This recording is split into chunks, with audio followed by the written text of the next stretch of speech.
And the microphone is on. Welcome everyone. Glad to have you all on board. I'm your host, DrFox2000, and you're watching a VolcanoX live stream. And yes, my cold is no better. I've got the snuffleupagus. Anyway, welcome everyone. I'm glad to have you all on board. And thank you for the welcomes there from all kinds of people, and like Agura and Hermione and Fluffy and Colin and Henry. No, not Henry. Henry says hi to Killen, and Grandpa B though, and Sue Hayes. Wow, beautiful. Why, thank you, Killen. I haven't had that compliment for a while. Appreciate it. Oh, anyway. Yeah, it's a lovely sight. It is indeed. We won't deny that. That was yesterday. And for those who stuck around, and I know it was late yesterday, but for those who did stick around, you would have seen some of this already.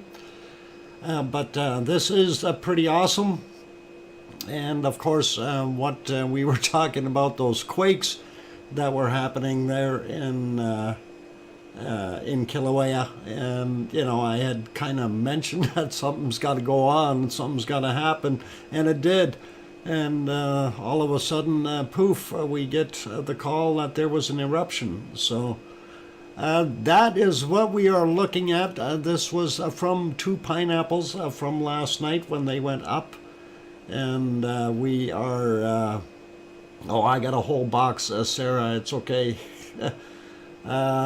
Anyway, it was amazing to see this and to watch it and really enjoy it. And I did stream some of this yesterday as well. I kept the stream running last night after we found out. So. Some of you may have missed it, but anyway, this gives you an opportunity to see what it looks like today. And yeah, you don't want to be taking no boats in there or anything like that. Stay away from trying to swim in there. That is a little bit too hot. It is about 1200 degrees Celsius, and that is a little bit too toasty to be swimming in. Wow, Oz, thank you for gifting that one membership. And let me write that down. Oz gifted one. And that is cool. Thank you very kindly, Oz. But anyway, let's get at things. And Lizoid was beat out by Pepper again. Pepper made it in by a tail length or width, and that is what we seen. I missed it, but I caught two pineapples today. Okay, no worries, Kate. Anyway, Tom and Pepper are the ones who get the cookies, and oh, we threw a bone or two in there too for Tom. I mean, for Pepper. USGS live stream? No, USGS is not live streaming. At least not that I know of as of yet. We may want to check later. But for right now, it'll be all cool. And Killen was gifted that membership. That is cool. Way to go, Killen. And you now get some a little extra perks there. So cool. And yeah, give to all. There you go, Tom. That is a nice guy. And very awesome. So everybody can have some of those wonderful lava cookies.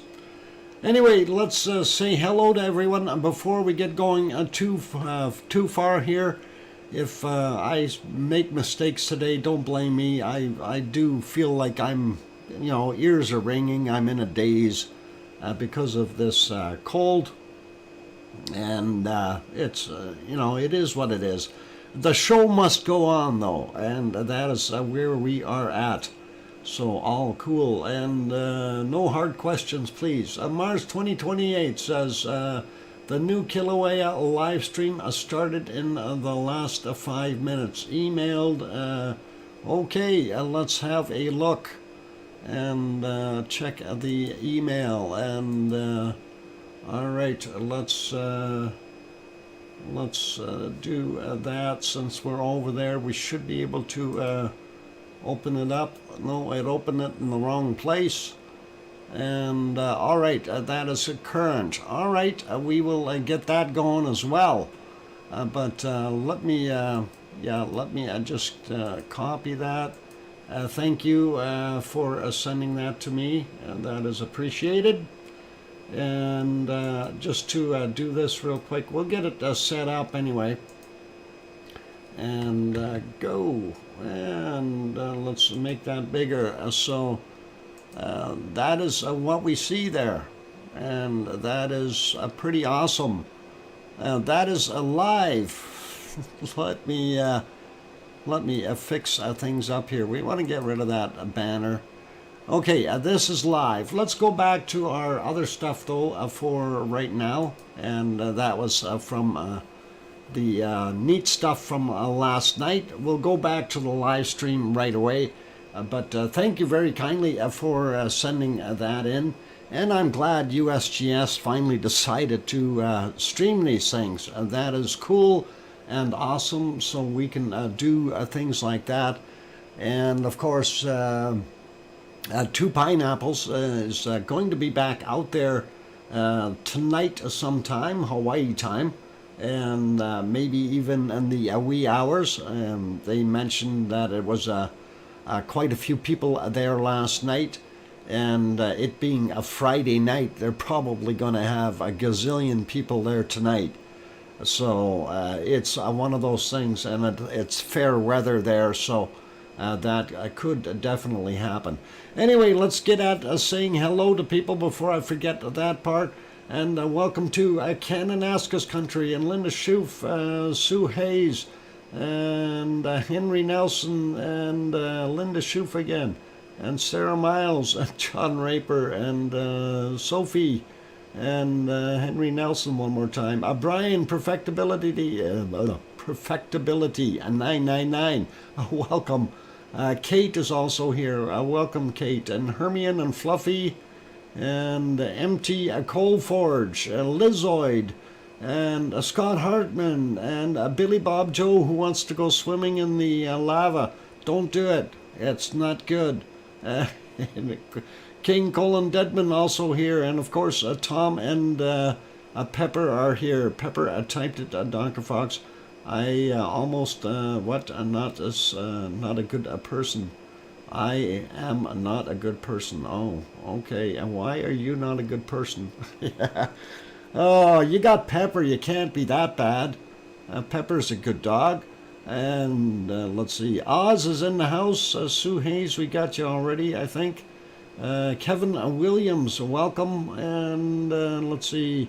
Got Brian. Got Mars 2028, of course, and thank you again for that link. And Tanto, thanks for being on board. Going up some more. Killen, who got the free membership, excellent. Kevin Haynes, did I say your name earlier? I said Kevin Williams, but I can't remember. It's this cold. It's making me, like I said, my ears are ringing. Juliet, welcome. I'm glad to have you here. And still scrolling up, looking for more. Gura, 26, welcome, Gura. Glad to have you on board. And that'll be cool. And going up some more here.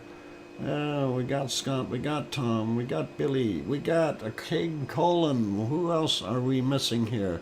Kananaskis country, I think we got you as well. And going up some more, looking for other wonderful names that I'm likely going to miss. Scott, we got. All right. Grandma B, did I say hi to you? Welcome, Grandma B. Still scrolling up here. and trying to find more. And let's see. I just don't see. Did I say hi to Tanto? I think I did. That's all right. And let's keep going here, looking for more wonderful names. And scrolling. I don't see. Boy, these guys are chatty. Very, very chatty. I like it. Did I see Billy Bob Joe? I think I did. All right, going up some more, looking for others that I may have inadvertently missed. Don Arnold, there's one that I didn't get. Welcome, Don. And Empty Coal Forge, I think I might have said hi to you already. And I'm up as far as I can go up there, so all cool. Let's go back down to the bottom, and we will see if I missed anyone else.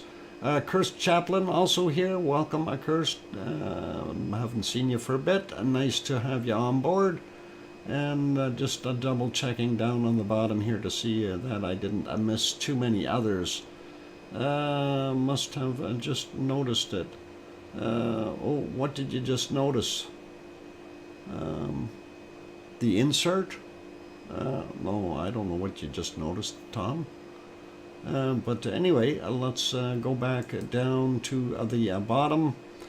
Anyway, there we go. Let's get at things. Why did everything stop on me all of a sudden? My mouse is still moving. Is the rest of my computer moving? Oh, it's moving again. So maybe it's just me. I don't know. Am I going weird? Oh, I hope it wasn't stopped too long there, you guys. I don't know why it's doing that. We did reboot yesterday. It shouldn't have any more updates, but I bet you maybe that's what it is. Another update for the update that didn't work properly because they updated it, right? Anyway, lovely to see this stuff. Weird, not by our standards. Okay, Henry. Lava metal for Doc. Yep, just pin it on the shirt. Don't get my chest this time. Somebody poked me there once. Duct tape will fix it. Oh, thanks. There's a cure there, Empty Coal Forge. If duct tape can fix it, I'll be right on it. I've got a few rolls. Different colors. Does it matter what color I use? Just curious. Anyway. So yeah, yesterday somewhere around 4:30 p.m. Hawaii time is when Kilauea decided to reactivate, and it did what it did. It was interesting. It was awesome, and we are still unsure of volume numbers and things like that as to how large or the capacity of the outpouring is right now. It is all still contained within the crater, so there is no question there whatsoever as far as safety and stuff like that for now. The level isn't rising that quickly that anyone needs to worry for a few weeks or whatever at least. No issues whatsoever. And Mona Alfano made it in. Welcome, Mona. And Sharon Stewart. Ooh la la lava. And hi ho, Doc and all. Click is in number 50. Cool. And I just seen a bunny run by. Oh, I see a bunny and now going to go eat. There we go. And that is a smart bunny. Anyway. Let's see if anyone's keeping track. 1710 for the bunny. Bob. I don't know if you're gonna write that down. But anyway, that is cool. Before we let this run too much further here, we're going to take a look at a couple other things that we kind of noticed. We do have the still shots. I'm going to actually pause this for a minute. Well, while that is paused, let's go over and just have a look at the live.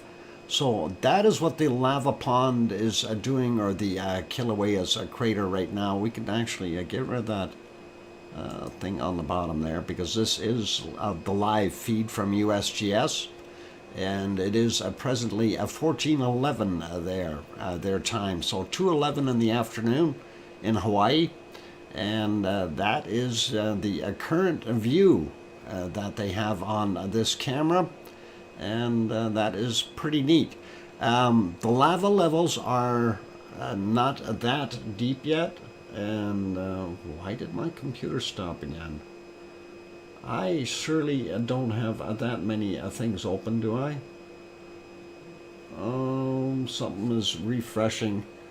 I wonder if that is giving me a hard time here. Let me see something.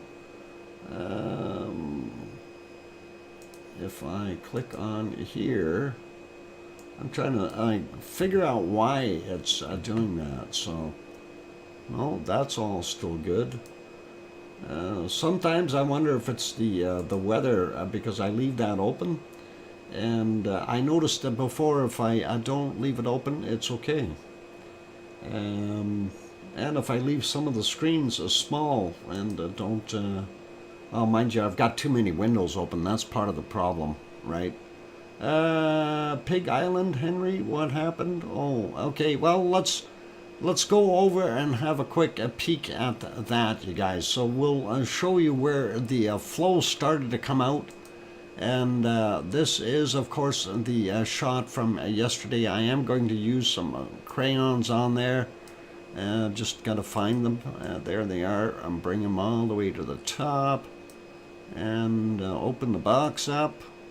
And there. So, for those people that are interested, of course, this is our... Whoa, why is that not going back up there? Come on. Oh, I didn't turn it on. How about that? Okay, and that's our lava pond. Pig Island is right about here. Okay. So, this vent, remember that hot spot that we always had just beyond Pig Island? That's the hot spot. That's where it came up. Roughly in that area. So, hey, you leave my crayons alone. Anyway, that is all cool. And of course, the flow started flowing out in various directions. And of course, it was flowing that way, as well as flowing out and going in this direction here as well. So that is all cool. And that was neat to see. And the thing, though, is with it, this is not the only spot that opened up. We had multiple others, some behind it back here, as you may have seen already, and then there was a few other ones around as well, where they were bubbling and churning. So that kind of thing, just to give you an idea of what was going on or what we've seen. Anyway, we'll go to some of these pictures. We'll go through them, and they are pretty much sequential. So it'll be good for us to see. So this one was the first one that I had captured. This was the next one. Of course, you see how much further it moved. And you can definitely see the next opening there. That was the second little bubble problem that we had. And then, as I mentioned, we had a couple more over in the back there. But that is where it was bubbling up from. And neat to see it go fill in all the low areas really quickly. And here's the next one, and if I might say so myself, that is a very nice shot. That does look beautiful with the moon, and of course the the rest of it. It is really, really good. And Sophie says Popo is erupting. Yeah, We got Kilauea. We don't want Sophie, or we don't want a Popocatépetl. Is it erupting badly? I gotta find it. And of course I'm on Fuego. No, Popo's not erupting. Popo is being quiet. If it is erupting, I can't tell from this angle. 16 minutes after 6 p.m. Okay. Anyway, let's stick with this. And now you made me lose my thought pattern here. How come we have things buffering here? Oh, maybe if I hit the live button for that, that'll go back. Yep. All right. Where am I? Okay, I am on the live. There, I keep an eye on it just in case it pops up. Yeah, it's a wolf moon. It is the big howling moon. And apparently somebody said that there was a very large CME that hit the planet. This was our next shot, and that is at 18:30 their time. And that looked pretty awesome too. And you can just barely see in there, that's the lava pond in there. You can see two little eyes in there. And if we give this guy some arms and legs, he'll be very happy. And I think he needs some hands too, but we'll worry about that. He was in the lava. He doesn't have hands anymore. Anyway, you do see the two little eyes in there, and that is pretty cool. And let's clear that silliness. As we carried on, though, yeah, he's doing a lava dance. That's it, Henry. Doc is the moon. What? Is it a moon bowl? A moon bowl? I don't know. Or bow. Moon bow. A moon bow. Let's hang on. A moon bow. Oh, I see that. It is too. A very good observation, and I never even noticed that. If you guys look, you can see it up there, and it goes all the way up, and then it comes down on the other side. It's a moon bow, not a rainbow, a moon bow. Thank you for pointing that out. That is awesome, you guys. And I didn't even realize it was there till I was trying to figure out what the heck. And yeah, I've never seen a moon bow before. I've seen a rainbow, but never a moon bow. That is a very, very interesting. Something that I bet you lots of us have never seen before. So I wonder if it's some diffraction of the lens or something, but that certainly is cool. Definitely cool. Seen one for real myself a few years ago. Okay, John, and that is neat. Yeah, I've never seen a moon bow. Well, we have now, and that is a first. It's a first for me, that's for darn sure, but that is cool. I didn't even realize that it was there. Anyway, yeah, who was it that actually seen it? It has a moon bow. Yeah, it was Oz that mentioned it. And thank you. That is pretty cool. Pretty cool. All right, let's take a look and see if it was the second next picture. Yeah, in the next picture you can still see it a little bit as well. So that is pretty cool. And let's see if I don't think we'll have it in the next one. Oh, yeah, still a little bit in the next one as well.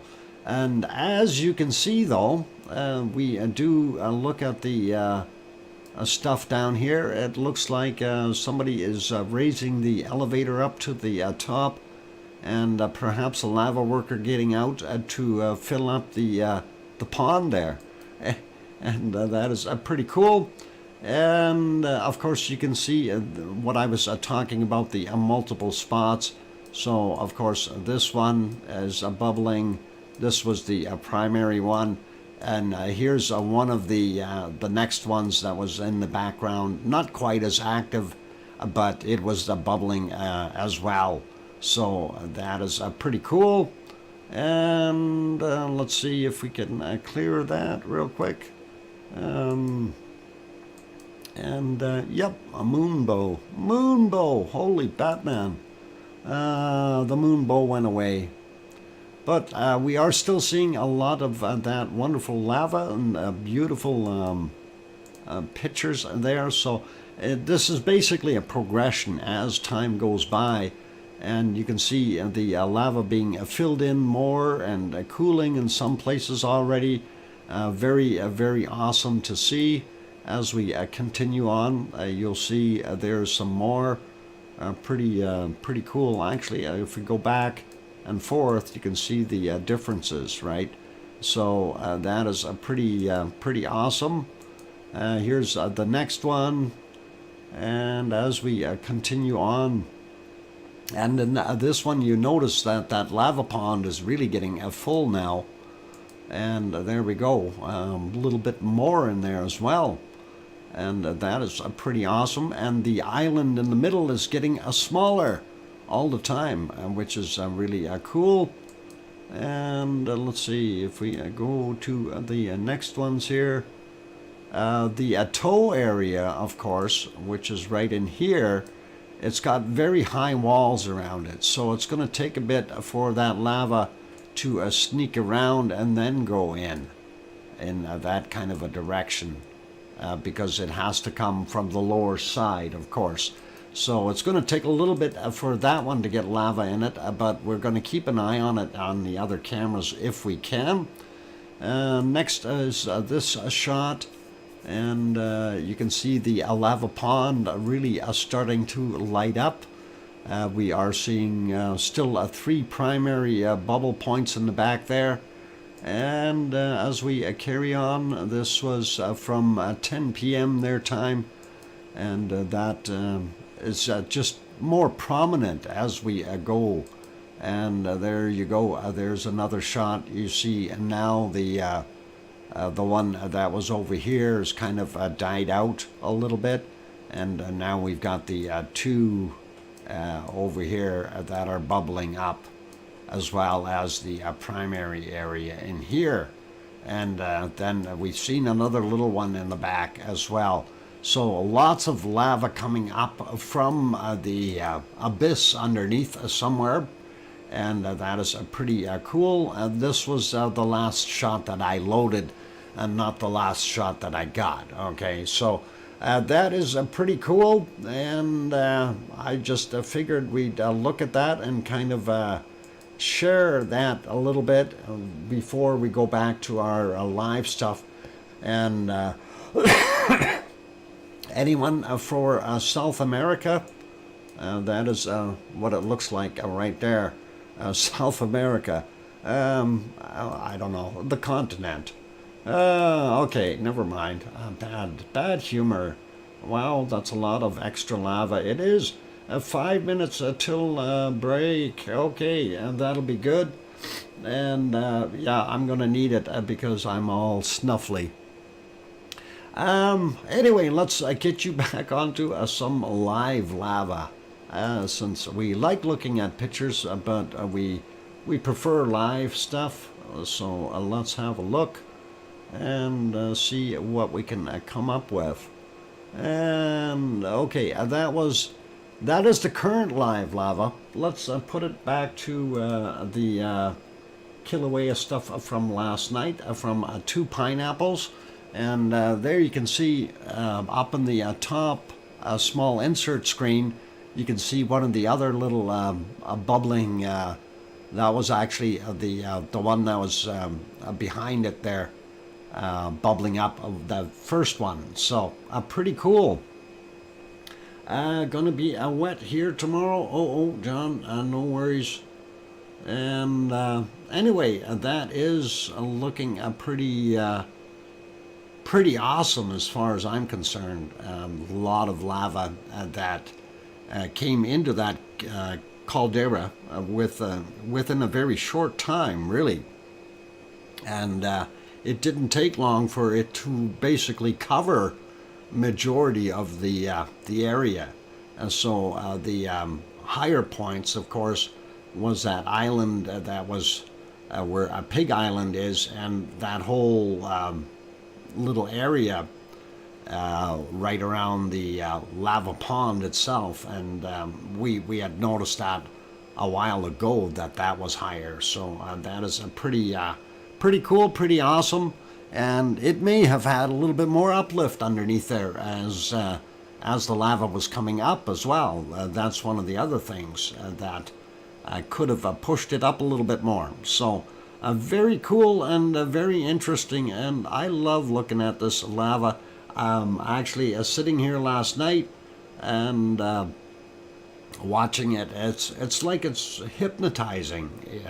You know, when you're looking deep into the bubbling, churning, and lavally goodness of it, it really does hypnotize you. So look deep into the lava and listen to my voice. Oh, too much fun. Anyway, yeah, my throat is really sore, you guys. I'm gonna go take that break, and we'll get going at this. So for those people who have not yet hit that like button, please do consider hitting the like if you are enjoying the show. And also for those who have not subscribed yet and are sitting on the outside looking in, please hit that subscribe button, and that'll be awesome and cool. And what hubble, bubble, toil, and trouble.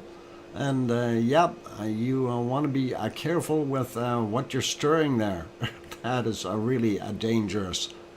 Very, very hot stuff.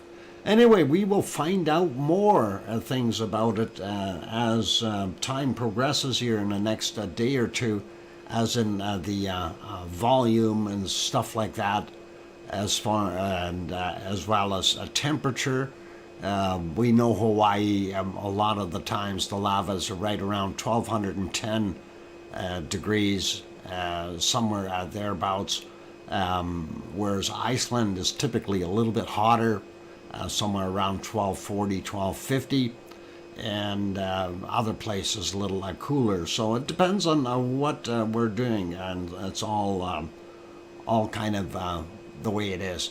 Anyway, I'm going to go take a break. I'll let you continue to watch the wonderful footage from two pineapples, and hopefully everything will go good. So don't go swimming in there. And whoever had the lead suit, just put an arm of that lead suit in there just by itself, and watch it melt.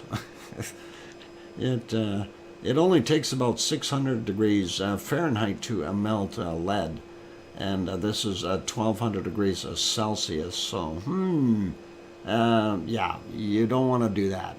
Anyway, asbestos with multiple layers, and even that is going to get you going. All right, you guys, I'm going to go for that break. Don't go anywhere. I'm your host, DrFox2000. Hit that like button. I'll be back in 5 or 6 minutes. Thanks.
there we go. I've got, pardon me, hang on.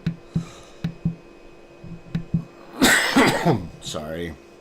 Tried to turn the mic off, it didn't work. And of course I've wanted to say welcome back, everyone. But, you know, that's what having a cold does that to you. Darn it. But thank you for the welcome backs from Scott Hartman and from Kevin Haynes and Oz and John and Marsa 2028 and Sue Hayes and Hermione and Fluffy, and I don't see an I can hear you yet, but I'm sure it's coming, and or her keyboard broke just in time. Thanks, Ken and Alaska's country. Michael, welcome. What volcano is erupting? That is Kilauea in Hawaii. Let's go over. This was from last night, Michael. There we go, Sharon Stewart. I knew you wouldn't let me down. I hear you, DrFox2000. Anyway, Michael, this is from last night from Two Pineapples. We're going to pause that for a second. This is what it is looking like right now, live at that volcano. We are seeing a bunch of smaller spots bubbling up and continuing to produce some lava. So that is what we've got on there right now. If we go flip through the still cams real quick, this one was from earlier. Let's see if I can manipulate that a little bit here, and we'll make that more square. And this is what the still cam picture looks like right now. And we'll go to this one, show you that one as well, and we'll redo that. And that is what it looks like there right now. You can see multiple spots out here. The camera is basically focused in on this area, but we see a lot of open lava spots all the way around, really, for the most part. It looks like it is flowing over top of the existing stuff again. So the stuff that had flowed in here, it looks like we've got another layer being added, which is pretty cool. I don't think that thermal was working. I think that one I gave up last night. Just waiting for it to refresh there. I'm going to jump to the other one though. This is, of course, the one that they've got a little lower down in the caldera. And the area that you see here is what the other camera is looking at from up top down this way. So nice to see that, but on this one you can see some lava as well. Let's refresh that and make sure that that is a current picture, and that is. Yep, you can see all the opening spots here. Now, once that lava gets a little deeper, we're going to see this stuff starting to do a flip. So you'll see all kinds of neat flipping for the evening duration. Yeah, I just wanted to double check that. That did not reload, so we're okay with that. Anyway, going back to these are nice shots. And of course, let's get back on the camera for the live. There you go. And we'll make that bigger again and full screen. Anyway, that's what we've got going on. Crustal floundering. Yep. Foundering. Never mind. I'm not thinking today. March 2028. Is the lava level in the caldera rising, or is the old crust sinking? And well, yesterday when we were looking at things, I'm going to go back to yesterday for a second, March 2028, when I was mentioning about those cracks around the edges of Pig Island.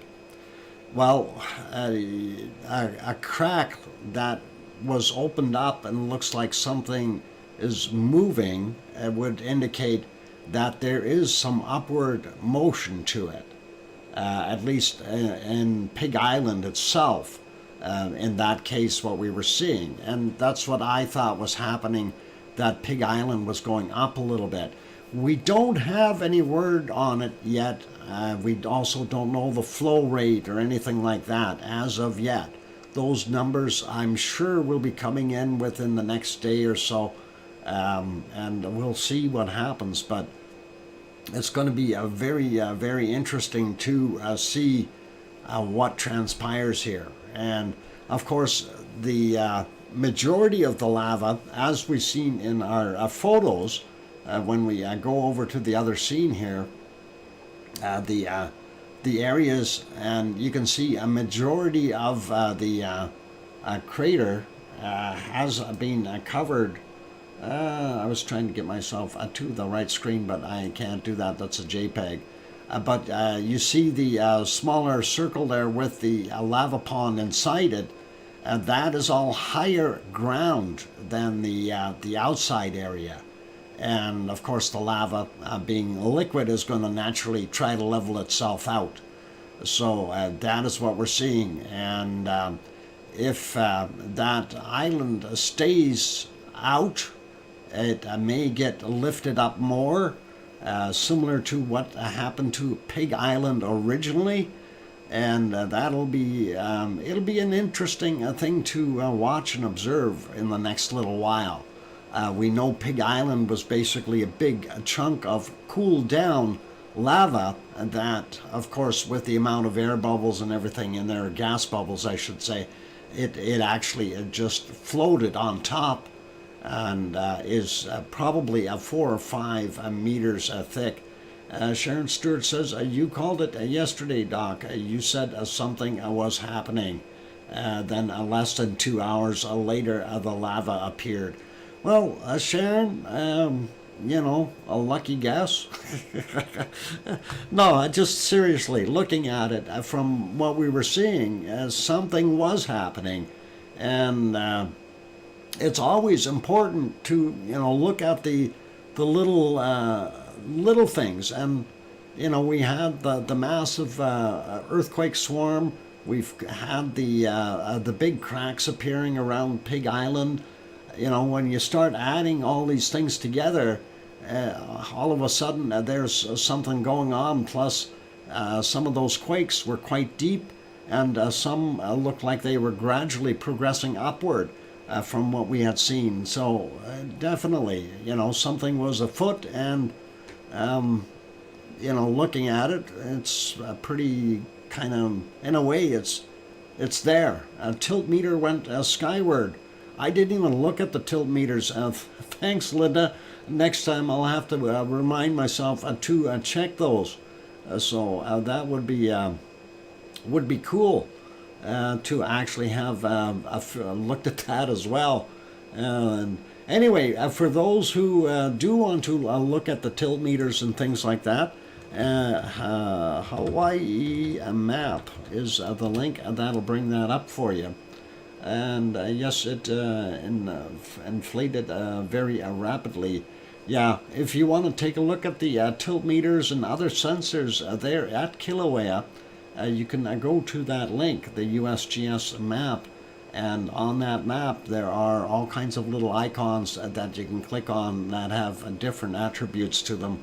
Tilt meters, GPS, etc., etc. Some are even the camera feeds, the still feeds, and things like that. From time to time, it depends on my personal mood. Oh, okay, that doesn't work here. All right, no worries, different conversation. It's a sea of lava. It is, but don't go swimming in it, and you don't want to do that. Due to the color. Well, what happened due to the color? This picture looks like the sea is burning. Yeah, in a way. And actually, in a way, John, you're right. Technically, it is a sea of lava, and it is on fire in some places. And some places are pushing it up further. and putting more lava into the lake or into the ocean, into the sea, whatever you want to call it. I just don't want to go swimming in it, really, seriously. And you know, that's one of those things. You see multiple shots. But I know we like the other lava too. This yesterday, of course, that was a lot larger than what we had seen. Am I? Yeah, my mouse is working. I'm just looking at the wrong screen. This, I don't know. You probably 10 meters across, if not more, bubbling up. That is a heck of a lot of lava coming out of there. And these little guys are maybe 2 meters, 3 meters. You know, that's still 10 feet wide. This, if that is 10 meters, that's 30 feet. That's a pretty big well coming out of there. And you certainly don't want to be in the way of that. That is a lot of temperature, a lot of pretty much, well, molten rock.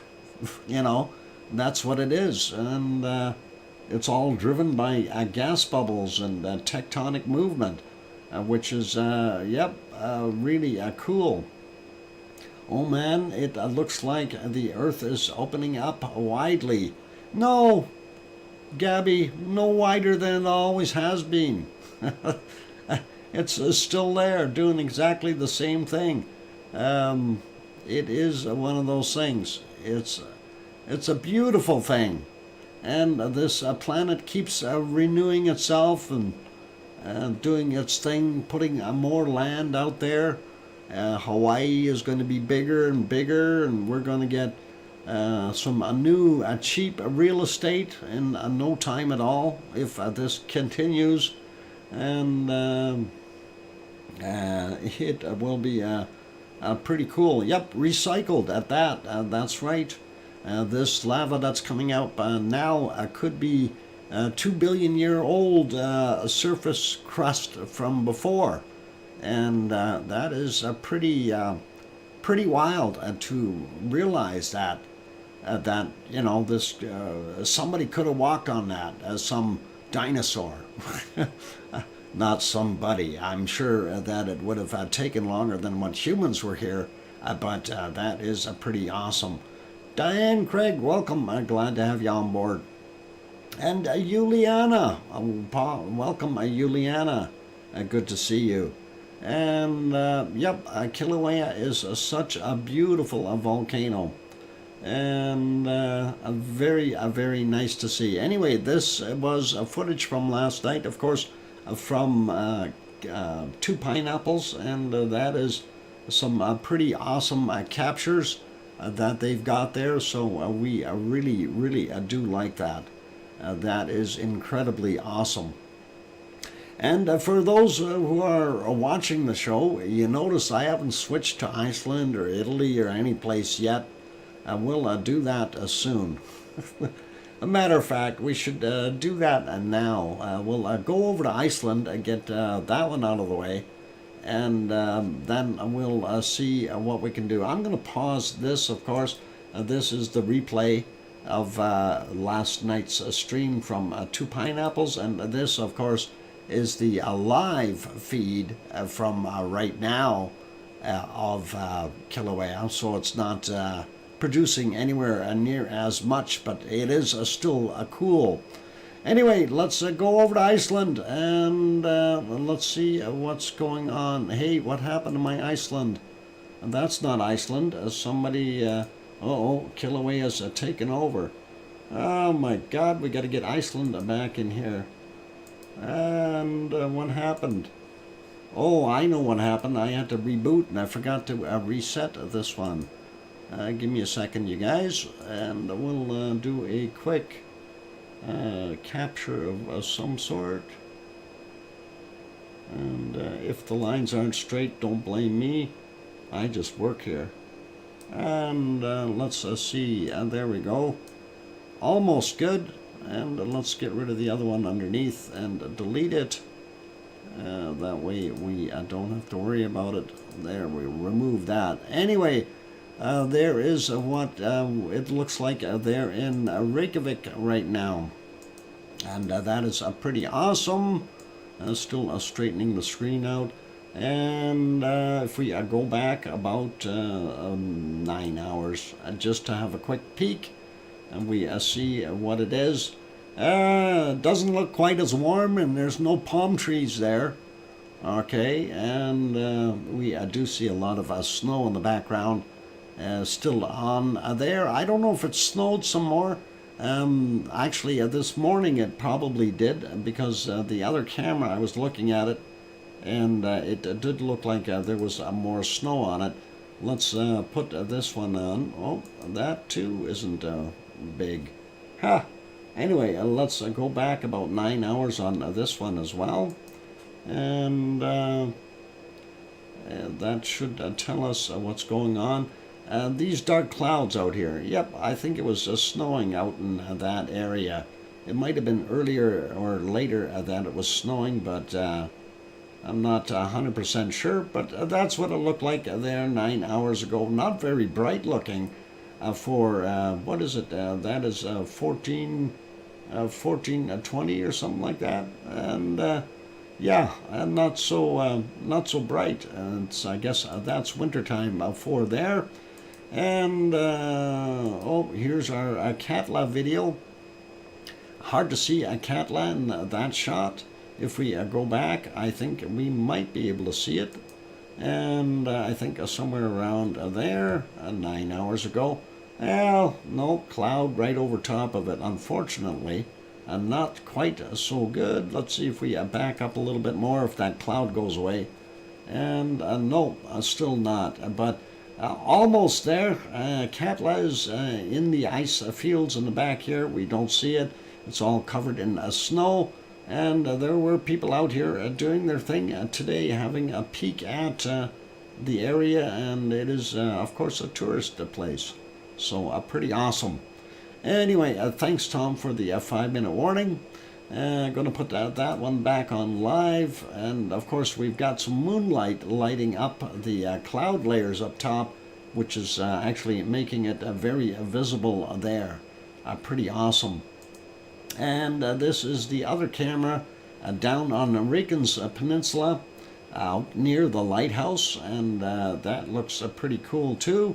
As we can see, the flashing towers over here just beside the town of Grindavik, and that's these lights.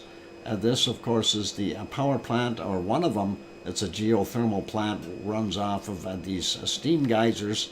You can actually see another steam geyser there. This one is not quite so visible until we go back in time.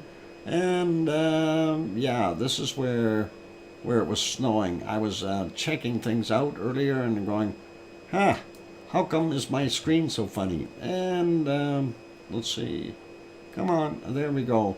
And that's what it was looking like. And then for a while it was completely covered up and you couldn't see it at all. And I don't know if they've got a heater in there or what, but later on it was like that. And it wasn't until I don't know, somewhere around here where it started to get a little better. So I caught up on the heat, but wasn't that clear. Anyway, getting back to live, that's what it is like there right now. A quick peek at the harmonic tremor charts, and we'll see what is happening, since people asked what's happening at Ragnar. Let's refresh this. And we see a bunch of ups and downs. Hey, are there lava workers there or somebody or something? We'll see. We do see one big spike that happened at midnight yesterday. We'll have a look for him. But we do see this rocking, and I wonder if we do have something going on. We'll take a look at the other ones here real quick. We want to take a look at the Grindavik, but we're going to stop at the Grimsey first. There's a big spike at Grimsey as well. It looks like it's on a slow upward trend for that one.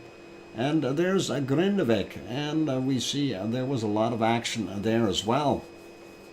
I'm not sure what's going on, though. We'll have to take a look, and we do see that big spike right just after midnight there as well. What about in the Krusevik? We'll have a look there. And where is Krusevik? Krusevik, where are you? You're in here somewhere. There you are. Okay, that big spike is a lot shorter, but the other ones seem to be taller over here. So I'm not sure what's going on, but we'll have a look at that. Real quick peek over. I'm going to actually put this back on Fragile Fjeld so I don't forget where it is. And hopefully our map will come up, and we'll be able to see what's going on there in a second. All right, right about there. All right, we'll leave it there. And yep, there is our earthquakes, and hopefully we'll be able to run through that real quick. We'll have to probably do some after the break, but that is okay. Let's take a look at what's going on. 1.5 from 19 kilometers down. Wow, 1650 was the time on it. Then we got this 0.6, 2.1 kilometers down from 1737.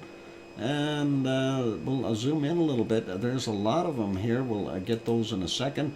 0.2, 5.1 kilometers down, 1525. From 1902, we had a 0.8, 1.1 kilometers down.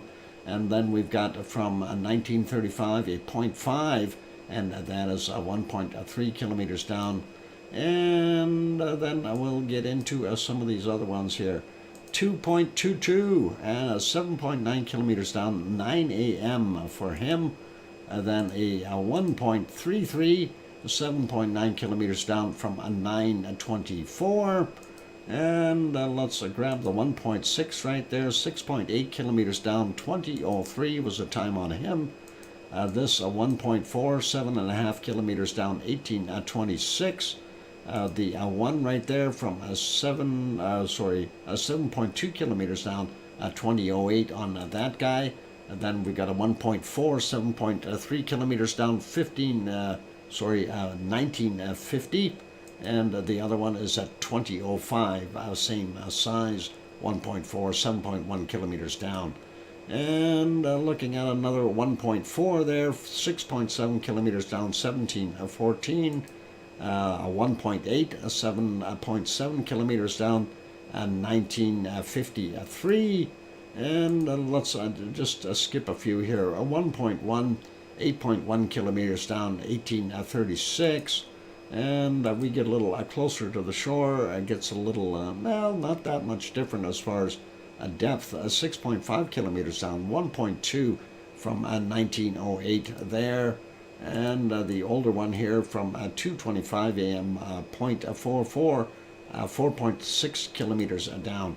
So that gives us a pretty general idea of what's going on out in the water. We don't see anything very close to our wonderful Blue Lagoon or the power plant or in Grindavik at all. So nothing there, and we don't see anything in Fragile Fjeld. That is disappointing, and we'll see what we can do after the break. So we'll stop right here, and we will take a break, you guys. I'm going to go and put this back on some lovely lava for you. We'll put the live stream back on, and that was from yesterday. I think that's a nice looking shot, so pretty cool. And Arizona Snowman, good to see you, and welcome. Glad to have you on board. All right, we're going to leave that on here. After the break, we will have bacon seeds, and then we will go back over to Iceland and continue with our wonderful earthquakes. There we go. We got a lake lava. Anyway, hit the like button if you haven't done that yet. And also, if you're new, sitting on the outside, you want to get in and chat. The green people are not contagious, I promise. They love to chat. And of course, you are welcome to join on in. Just hit that subscribe button. 1 minute later, you can do your thing. And I've cued the music. I will be back in 5 or 6 minutes. Don't go away.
And the microphone is back on. Welcome or welcome back, everyone. Glad to have you all on board. And thanks for being here. And thank you for the welcome backs from Oz and Mars and Sue Hayes. And I hear you, DrFox2000 from Sharon Stewart. And thanks, John Raper and Kevin Haynes. And channel is on a lava. What?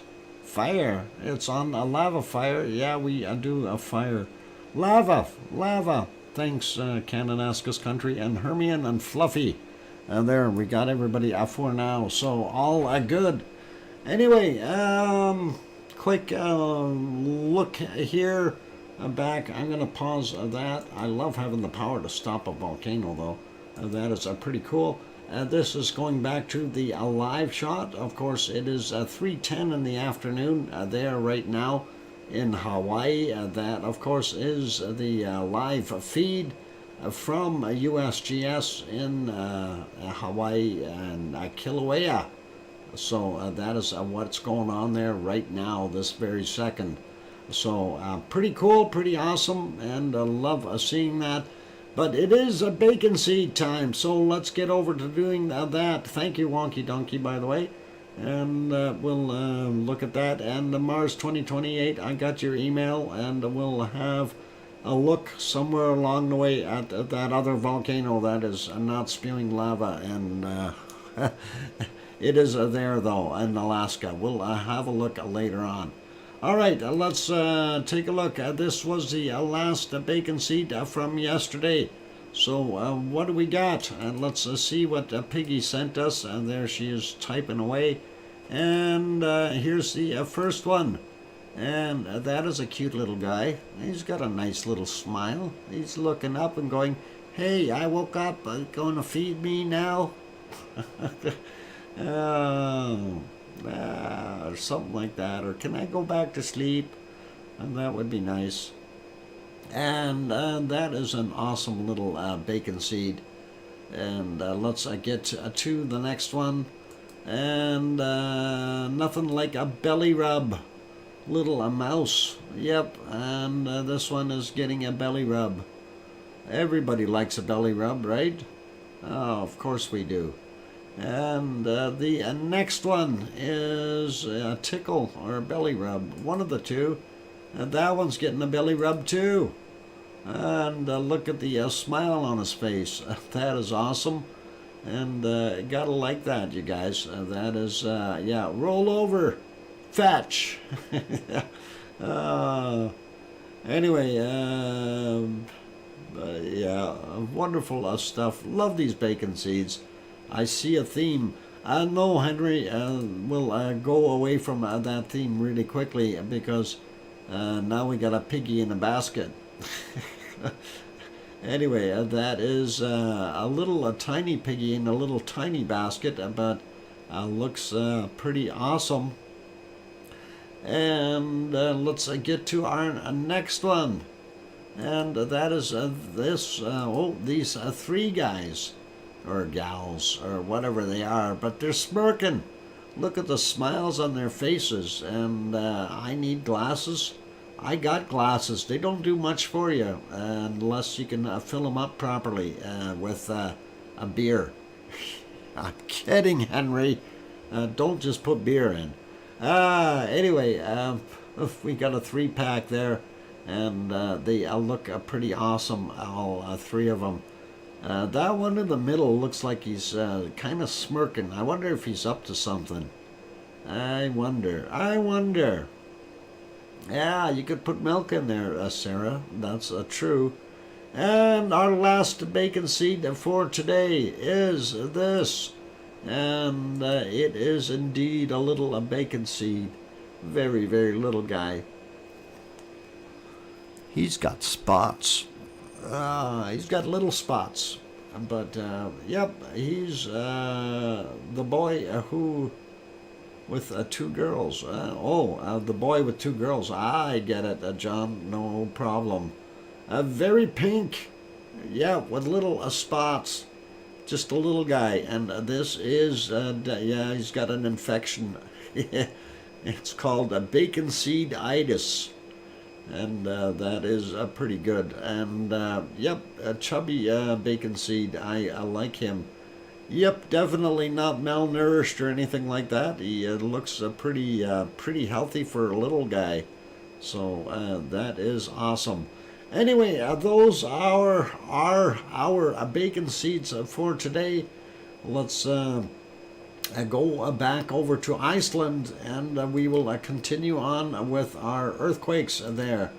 And let's see if I can get back on that map. We did say that we kind of stopped somewhere right in here, and we will continue on just to have a look. I'm not going to hit everything in here. We'll just grab the bigger stuff over a 1 in magnitude. Anyway, this one looks like 8.5 kilometers down, 1.3 from 2254.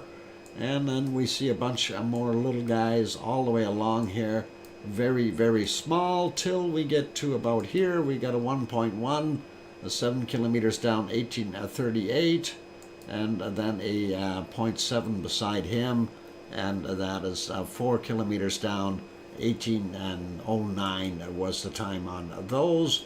Sliding over a little bit more, we take a look at what's going on at Katla. By the way, today in the last 24 hours, there's been 56 earthquakes in all of Iceland. We'll grab this 1.2, 8.4 kilometers down. Then we see this 2.1 surface quake, 135 meters down.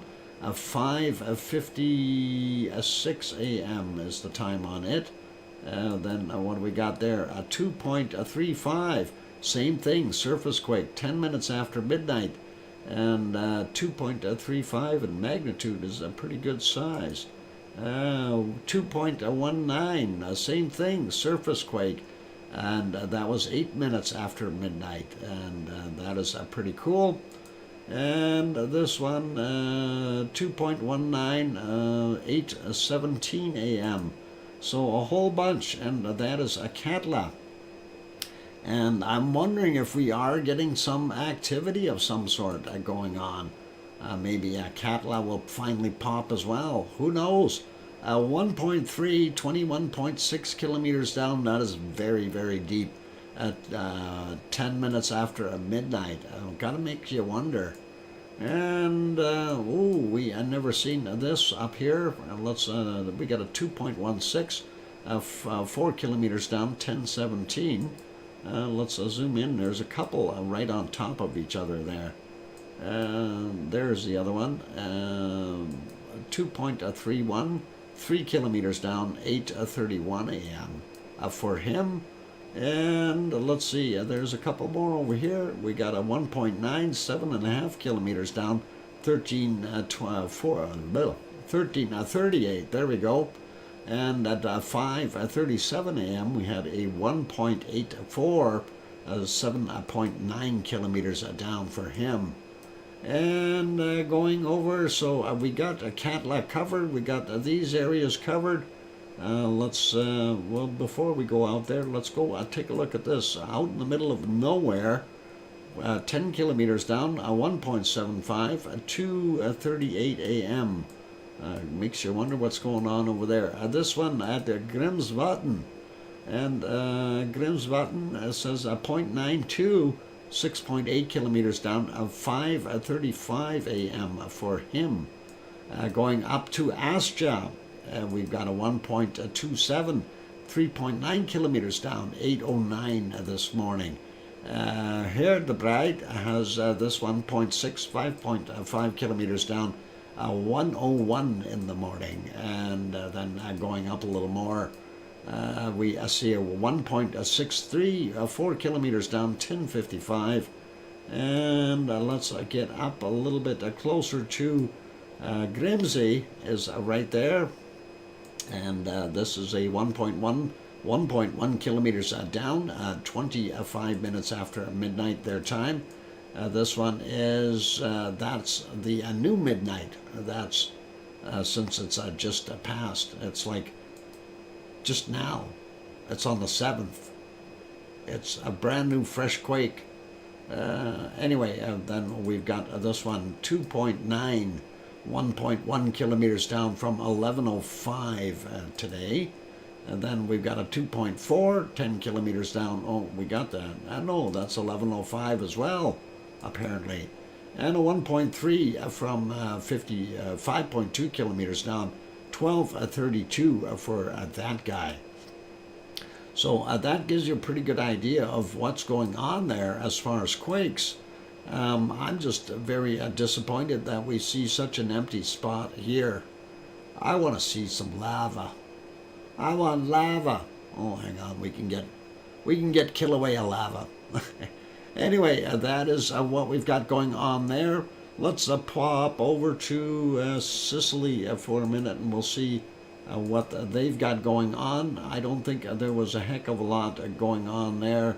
I know I was missing a couple of feeds, so we only have the one right now, but we'll go there and look at it anyway.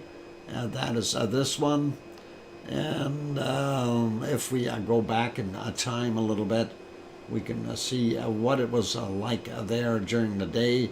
And again, it wasn't very volcano friendly if we look at the clouds and stuff. So it wasn't too bad earlier in the morning for a little while, but yes, I can hear that, Tom, thanks. No, I'll take a few minutes longer break here. So, not a problem. Yeah, you guys can probably hear what Tom is saying. Tom, your throat, as my voice is starting to get a little bit on the raspy side. So, anyway, we will keep going here for a second. And so that's what's happening there in Sicily. I did speak with Yvonne earlier. Nothing new coming out of the volcano. Just basics as we see what we've got right there, and that is kind of it. So the lava flow from the 2,800 meters is continuing and doing its thing.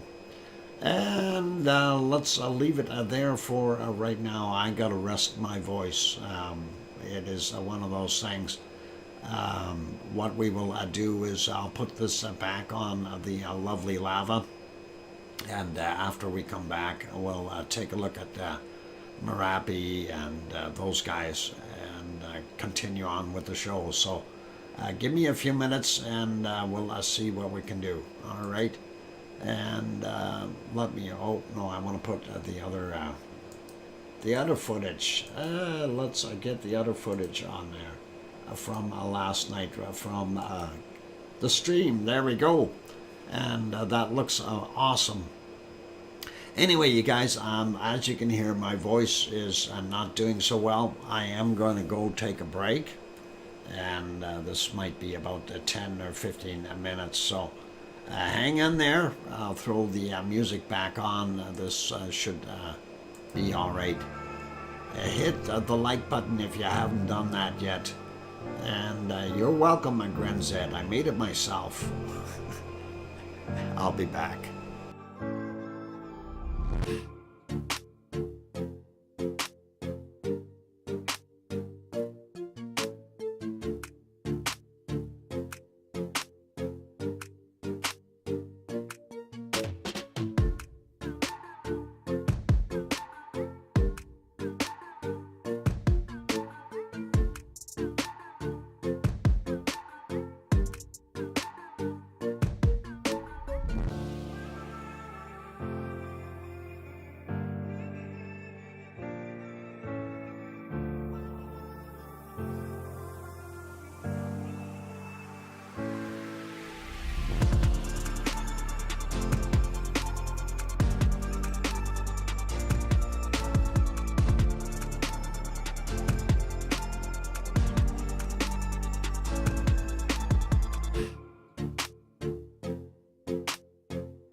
And the microphone is back on. Welcome back, everyone. I'm your host, DrFox2000, and you're watching a VolcanoX live stream. Thank you, Mars 2028, and Kevin, and Cananaskis Country, and probably all the other ones there. Philomena and Sue, thank you for the welcome backs. Anyway, I'm going to try to keep my voice low key here, so we'll see what happens. It's a little better, but still not the greatest. Anyway, we will stop this for a second. That, of course, was from the stream last night from Two Pineapples. This, on the other hand, though, is live. And that is from a USGS, and let's see if we can get that little banner off of there for now. That is live from the USGS. You can hear me. I'm talking quietly, Sharon Stewart. I hope you can still hear me. And thanks Grenzed as well, and Cananaskis Country, and Gabby, and that's all cool. Anyway, that is what we are seeing there, and it is pretty awesome. And thanks, Oz. What a Tim Tam and hot chocolate will help. Oh boy. Right now, I don't want any hot chocolate, and I don't want any Tim Tams, and I don't want any chocolate right now. I don't want chocolate. You can have my chocolate. I got lots of chocolate. Anyway, yep, this one is live, Grenzed, and that is fresh, bubbly lava that is coming up out of the ground right now. Gargle some Pepsi. Yeah, that might work. Actually, you know, this all started when I started doing things out of the ordinary. Okay, I don't normally drink what is it, eggnog, and I don't normally drink cranberry juice, or not that often anyway. And as soon as I started doing that, I end up with a cold. That is really weird. I blame the eggnog and the cranberry juice. It never happens when I have just Pepsi. It's all good. Anyway, that is a lovely sight there at Kilauea, and we do enjoy seeing that. I'm wondering, change is bad sometimes. Yep, your body is used to something that is, you know, pretty normal, right? Or normal for your body, and all of a sudden it changes, and that is not good. 95% cadmium. Forfeited dark chocolate. Yeah, sure, why not? That'll work. Gently does it. Yep. It's possible that the eggnog had gone bad. No, it's good till the 13th, it says on there. But yeah, I don't know. Seriously, a nice stream. Thanks, Gabby. I'm glad you're enjoying it. Anyway, let's go over to a couple of the other places around the world real quick, and see what we've got cooking elsewhere, shakers-wise and volcanoes-wise. And I'm already off track there because that should have been on this frame in that format. There we go. That is on the island of St. George, and we can see one of the little town sites there. And of course, the very brightly lit harbor. You can also see the lights of Pico Island and out in the distance. It's a strait about 18 kilometers across. In between here, lots of water, sharks, octopuses, krakens, all kinds of things in there. You don't want to get in that water without a large vessel or your super yacht, of course. And you can make it across and go swimming or whatever you need to. Anyway, here's our shot. The clock stopped. We can't tell, but it was pretty wavy there earlier. I seen it. We do see some white water, And we waited too long. We're 39 minutes late. Otherwise, we would have been able to see that. Anyway, let's see what we got for earthquakes on the 5th. We got 3 of them. It's the 6th today, but so we don't have any today. That's no good, and this map is strictly for the island of St. George. Let me switch it to the other map, and we will refresh that one and see what it looks like as soon as we can find it. There it is. And let's close that. Actually, let's go down here for a second. Looking here, there is no data, and that's an indicator that there are no new earthquakes there in the Azores, at least not on the map range that they've set out for us. So for those people who don't know where that is right in between. There's your mid-Atlantic ridge, and this is the East Azores ridge. There's Portugal and Spain over here, Newfoundland and Nova Scotia and New Brunswick and Ireland and England and France. Hey, I see, where is that? Tanto is waving at us from France. Oh, okay, that's all good. And Aurelio's waving to us from right there in Spain. That is all cool. Okay, enough of the funnery. So pretty quiet there, and we don't need to worry about it. We can carry on. And there is Popocatépetl. Somebody mentioned that it was erupting. And I don't see anything coming out of there, other than a little bit of steam. Let's see if we go back a little bit, though. We'll see there, we see a little bit of gas coming out of it at 1922. It is kind of lit up. It's deceiving, hard to tell if that's being lit up by the moonlight or is it being lit up by lava underneath it. And we'll not ever know, I guess.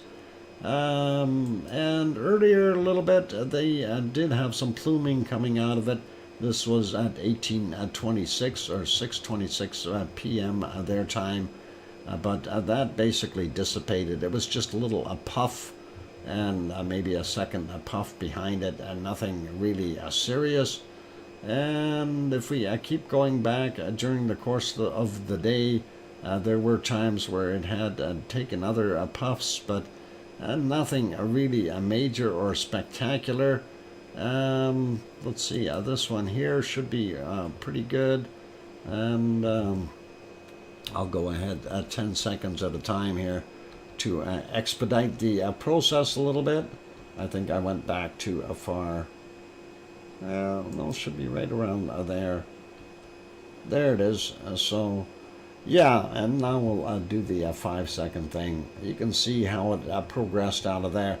Again, it's not very quick, not very powerful eruptions, and I don't know, really nothing too fast, and I guess we don't need to worry so much about it. If we go back in time traveling, gotta love it, and we do see a little bit more of a puff early this morning.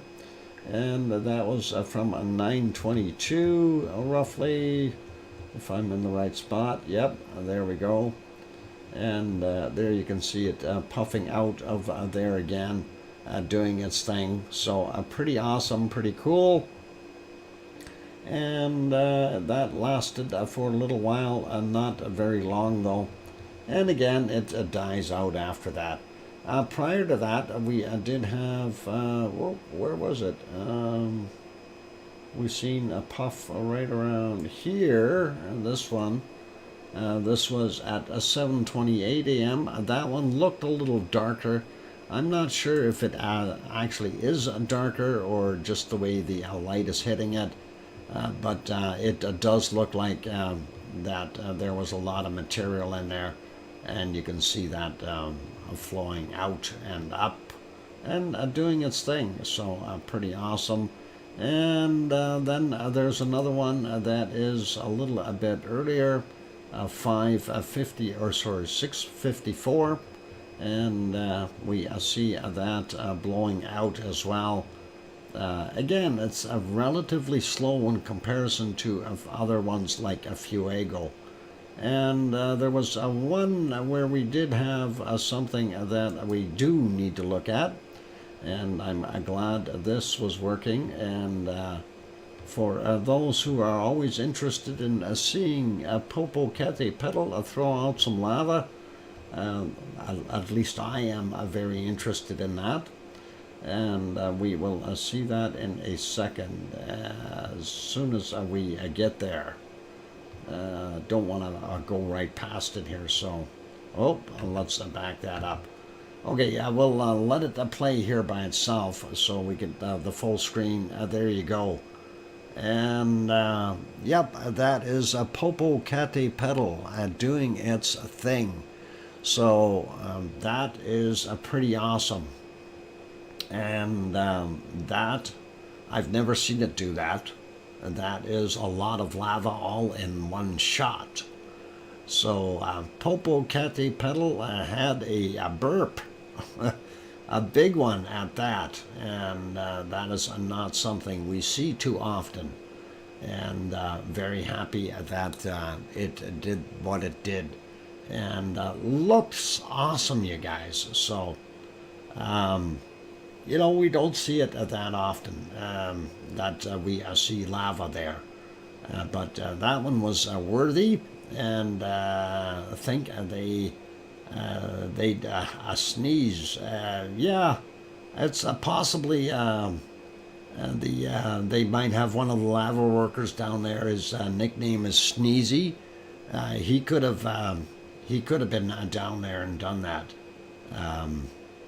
Isn't that one of the, what is it, 7 lava workers? Or hang on, that's 7 dwarfs. Okay, never mind. Different story. Anyway, that does look fairly impressive, and I'm glad that you guys were able to see that. Awesome still shot. That's not still anymore. That's still moving. That is absolutely moving, and that is from this morning. It is, they open up the iris really far on it, and so their frame rate is 1 shot a second, and that is what makes it look fairly slow. But that is what they've done, so you can see the stars and everything else in the background. It allows the iris to be open a little bit longer. Anyway, they'd a huge amount of material in one go. And yes, it certainly is, Grenzed. Definitely, for a one burp, it is a very large amount. I never seen that before. Okay, Mars 2028. Yeah, the amount of eruptive stuff that we've seen come out of...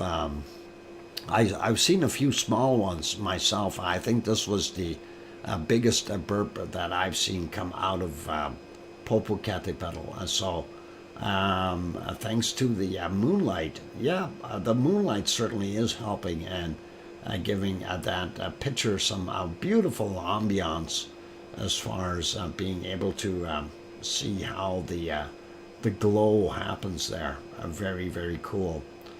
Anyway, I think we'll leave that guy be, and I know it is still billowing out.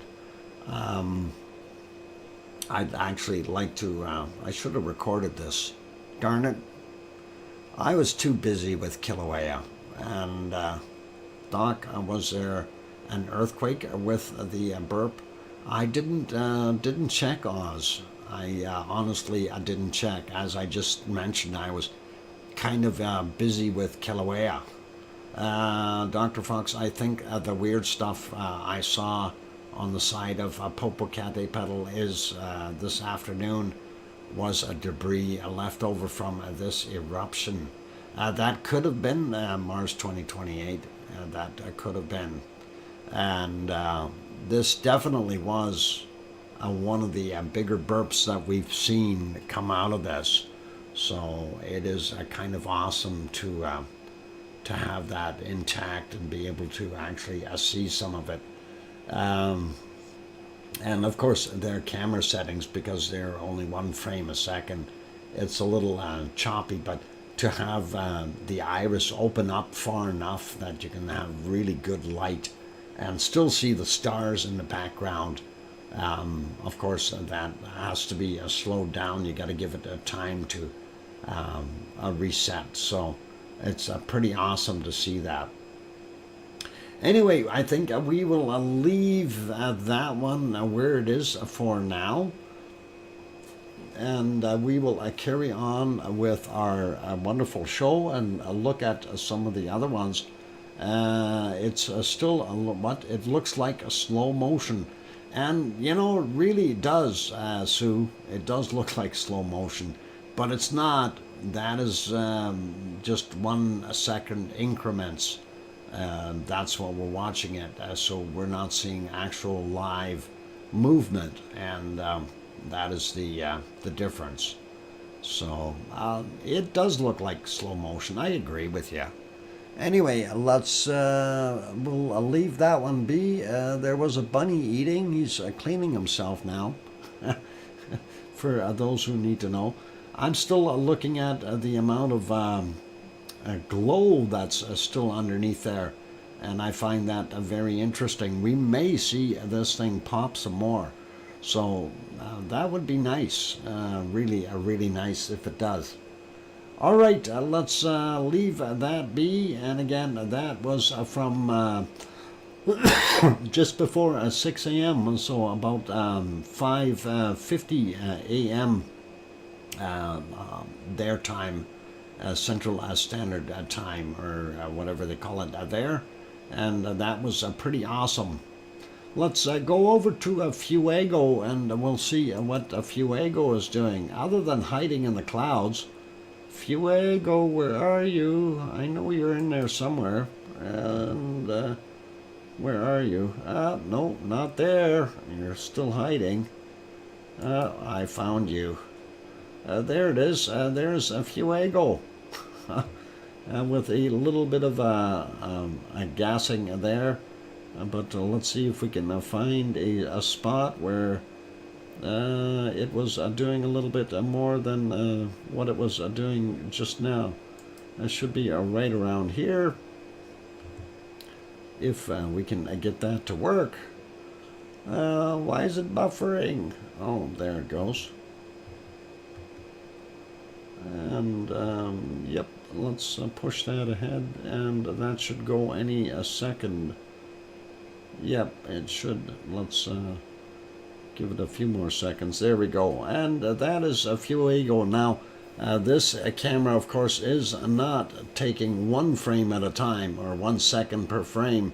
This is a multiple, and you can see that flow, the flow, or the smoother flow of the action. And it is indeed a lot faster. Still not as fast as some of the eruptions that we've seen come out of there. One thing we do note right off the bat, you see there's a lot of dust around the top of the caldera up there, and that's indicating that there is material being thrown out and going down the edges of the hill. So pretty cool, pretty awesome. Let's see if we can back up a little bit more in time.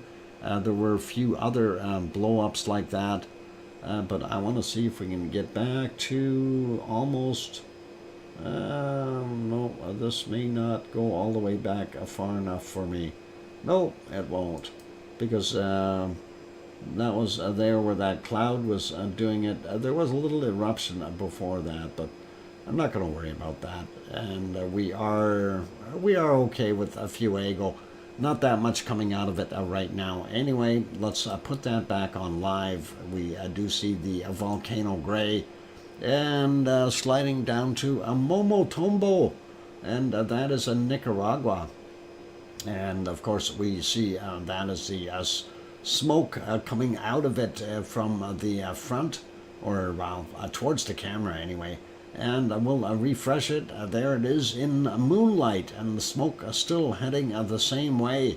So virtually impossible to tell where it is. we'll leave that be. Let's go here and let's have a look at what Merapi is doing. Is Merapi going to make us happy? I don't think so. Merapi was in the clouds all of yesterday, and you know what? I think Merapi's in the clouds all of today as well. I don't see it anywhere. It really was. Boy. So, yep, no view of Merapi. You see Volcano Gray. There it is. And it's back there somewhere. I promise you. Even in the thermal, we can't see it because of the clouds. And let's go to another volcano. Thank you, Tom. And something very rainy there. And that is Mount Ruapehu in New Zealand. And let's see if we can see that one. I don't think we've seen too much of it. The best shot, I think, is about here. And that is not very good. But we do almost see most of it there. We see some of the snow that's up on Mount Ruapehu. But because of the cloud layer on top, I don't think we were able to see the whole thing, unfortunately. And what about right there? No, still not.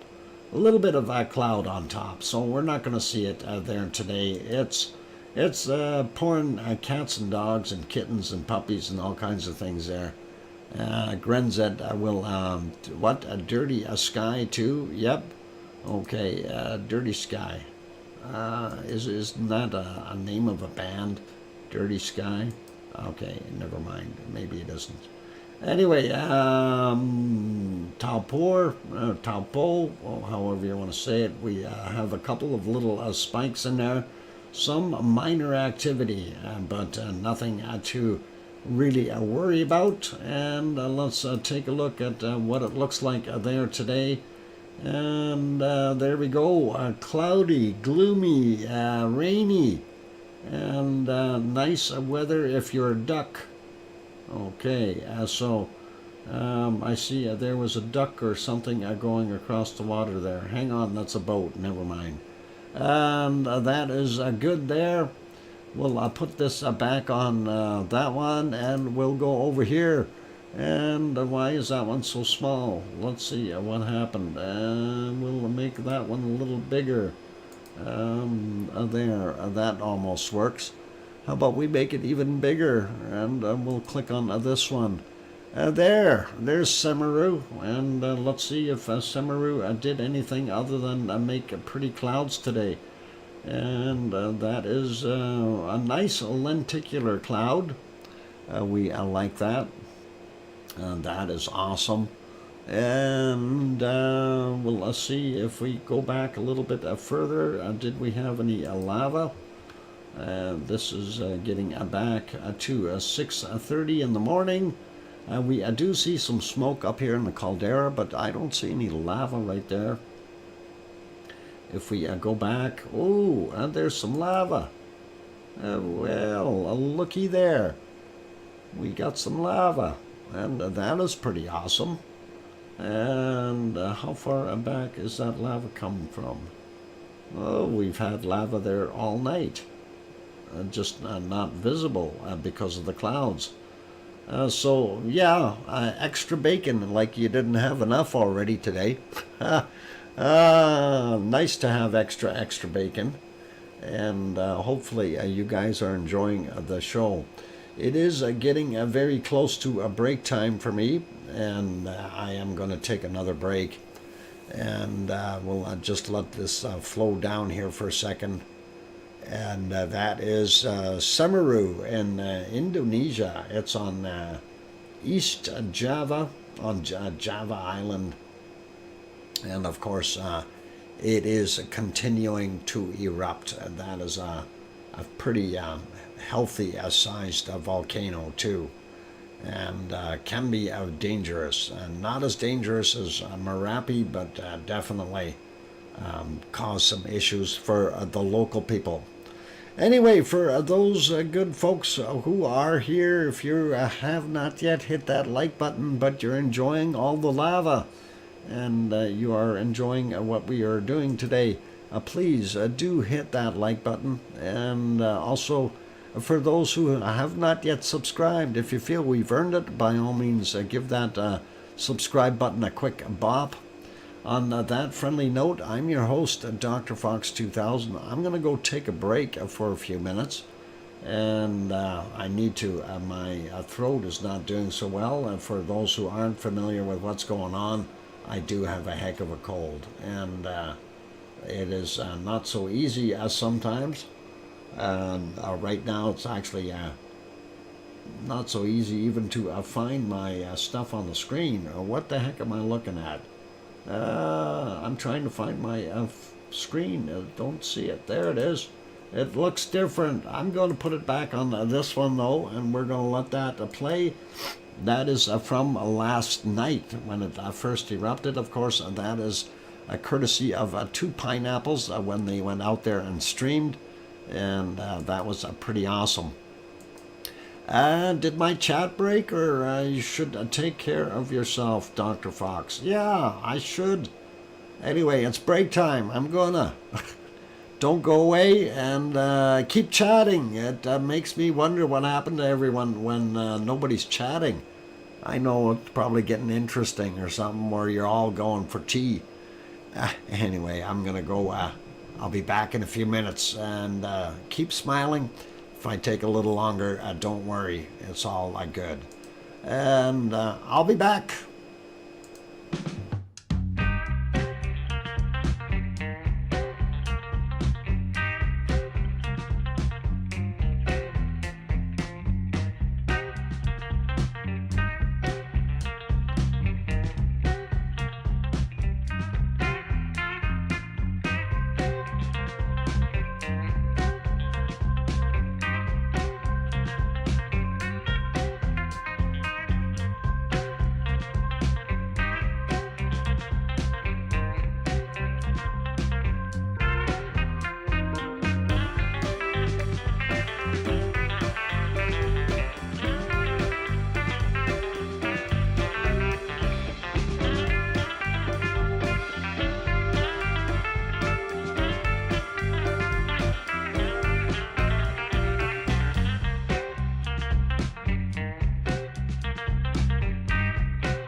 we go. The microphone is back on. And welcome back, everyone.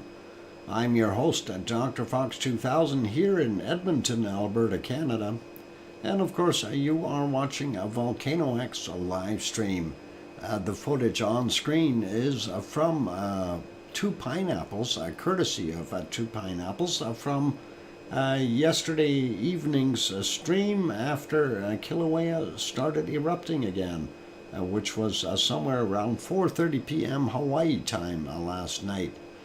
Anyway, that is pretty cool, pretty awesome. We like it. Thank you for the welcome backs from Sue Hayes and Mars 2028 and Gabby and Philomena. And I'm sure that I hear you, Sharon Stewart. We'll be on right away. Oh, I like that. Anyway, that is all cool. What we do want to do, though, is take a quick peek. I guess no dancing shoes available for... he's playing games. He doesn't want to show you. He's got brand new stilettos there, Sue. Something like that. Anyway, that is currently what is going on there, just so you guys see. And that, of course, is the wonderful shot from USGS. They are live, and let me get rid of that little thing on the bottom here. There we go. That's it. Yeah. Yeah, I guess he's a little embarrassed or something. We'll see what happens. Anyway, that is a nice looking shot. Let's see, though, what it looks like on the still pictures right now. And let me fix that screen so they fit properly. Going to refresh that one and see, of course, that one is going to be very similar to the camera shot. The next one, of course, is going to be the wider shot, or wider angle. And there we can see a little bit better. And actually, right now, that's a pretty good shot. We see that the lava is coming from over here. This is the area that is kind of bubbling up right now over on that side. There's a Pig Island. You can see it is fairly raised up.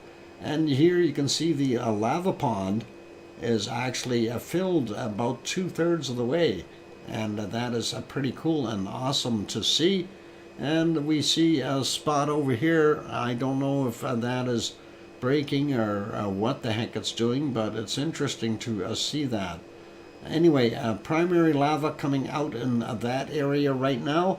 Not seeing any that's here, mind you. We got to wait until this changes a little bit, and that'll be pretty cool to see. Thermal, I'm going to do a refresh on it. I don't think, no, still not. That is still showing 1830 from last night. And of course, this is the other camera that's a little closer to the caldera floor. And you can see the spots over here. Going to refresh that one as well. And that is what it looks like right now. We do see some lava pluming up in these areas, and possibly there and right here. Very hard to see with the sun beating on us. And we see some lava coming out of the cracks over here as well. So, and even right in here is a little bit of that red hot lava. And of course the sun makes it hard to see what's going on. And that is kind of it for an update for right there for right now. And we will go back to that picture for a second. It looks a lot easier going today than it did last night, of course, with the action that we were seeing from what Two Pineapples had recorded there. So pretty decent shots, though. I still like that. Anyway, we'll stop that one again, and we will go over to some of the other ones. We did have a look at Semaru, and let's go over to Japan. And, oh, we got to fix that screen too. Holy mackerel. Let's see if the ice cream boat is there. Yep, ice cream boat is there. Actually, both of them are there. If you go down, you can get double scoops for free. They're over there, both of them. So run over, get an ice cream, you guys. That'll be good for you. And let's go take a quick peek. Oh, that one needs to be made bigger. And we don't see too much happening there. Some boat traffic down in the lower front, but that is about it. And some kind of foggy off-gassing happening from that volcano. Let's see if we can see it any better. A few hours ago. And that is, yeah, 2 hours ago. It doesn't look any better, does it? Matter of fact, it looks worse. A lot of SO2 gas likely coming out of that. And if we go right into the darkness, and let's see if we can do that. There we go. I can't tell if there's a bit of a glow there. Let's see if we can go back somewhere where that light is not on. How about right there? That'll work. Too much cloud, you can't see a darn thing. Oh, somebody just turned the light on. I can't win. Can't win. And there we go. That is what we're seeing for just about 5 a.m. Very foggy, cloudy, hazy, and possibly emitting a bunch of SO2. And if we go back to the 8-hour mark, that is at 3:09. A lot of moonlight lighting up the sky, but you can see a fair amount of gas coming off of there. And a little earlier, this is 1:34 a.m. Same kind of affair. We do have some fog in the area, but also that fog adding a little bit of moisture to the hot gases coming out of there and makes them a little bit more steamy and visible. And if we go to about here, you can see it even better as things are floating away. Don't see any glow coming out of there though. And that was at 10 minutes before midnight. Very well lit by the moonlight, so not a good visibility at all. We'll leave that be, put it back on present. The ice cream boats are still there. You guys can go down and get one. And that was the close-up cam. We're not going to worry about that. And we're going to go over to this one. This is Suwanosi Jima, and this is in one of the southern islands. And if we go back, we can see that it was basically off-gassing about the same amount as it was doing just now. If we can get it to go, there it is, 2 hours ago. This is a lot further into the wee hours, and let's hopefully that'll show up. Come on, you can do it. There we go, a moonlight lighting things up there. And what about right in here, if we go to this point?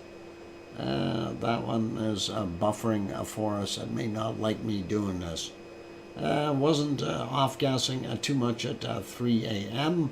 And that's kind of what we seen there. So I'm not going to worry about it today. We'll put that back on live. And we do see that it does have some pluming going on, gas coming out, and that's all okay. And here's our Mount Fuji, and of course no gas coming out of it. That should be all right. So that is pretty cool. What happened to, I sent you, email about Sakurajima. Hang on, let me see if we can open that up. Yeah, let's see. Oh, vigorous explosions. Let's take a look at our vigorous explosion. Oh, it did have a vigorous explosion. There you go. And that is pretty awesome. Thank you, Sue. And yeah, I didn't realize it did that. I missed that totally.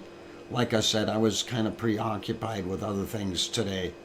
And whenever you sent that email, I just totally missed it. As you probably understand, I'm not doing so good today here. Anyway, a powerful eruption from Sakurajima era caldera, and that says on 4th of January. And it is the 6th now, so I sent 4 emails. Okay, we'll have to see if we can look at those. Yeah, let me see. Villarica, I see, and Cleveland is not on there, and you sent the one from Kilauea. And I did read the one from Kilauea. I did miss the Cleveland and Villarica ones. Okay, I'll have to take a look there. It's all good. Thanks, Sue. Anyway, that is from the 4th, and that's all right. We'll leave that be. Let's go over to this guy for a second. And, of course, that is our Yellowstone National Park. I don't see any buffalo. I don't see anything there that's moving. Maybe some steam.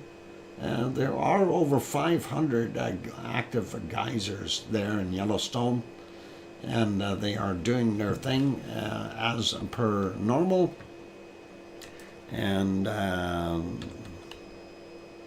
just typing in here to get the link popped up, and we'll see what we can do there. And there's the link for Old Faithful. Definitely worthwhile keeping an eye on that one, and see what happens with it in the future.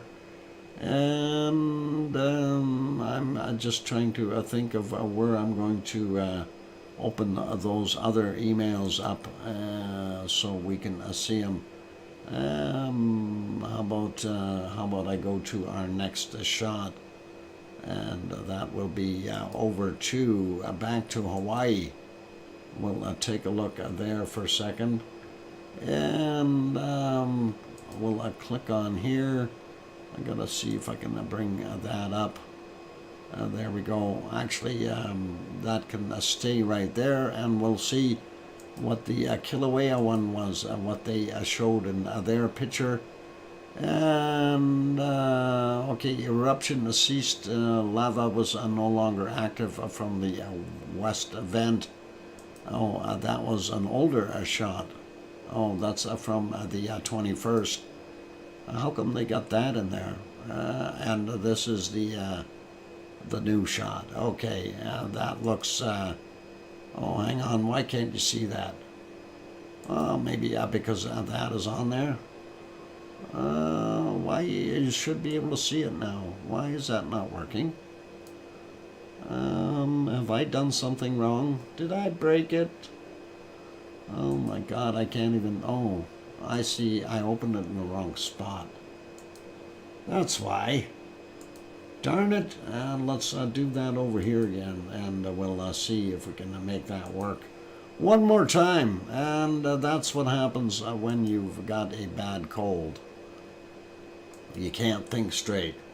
And there we go. And that's what we were looking for. Hopefully that is on the screen, and if we click on that, we did have that picture as well saved, so we already looked at that. But that does show you right there the lava pond, and that is pretty cool. So that is filling up. That's actually a very nice picture. So lava field, yeah, flow field with what is it? Helamau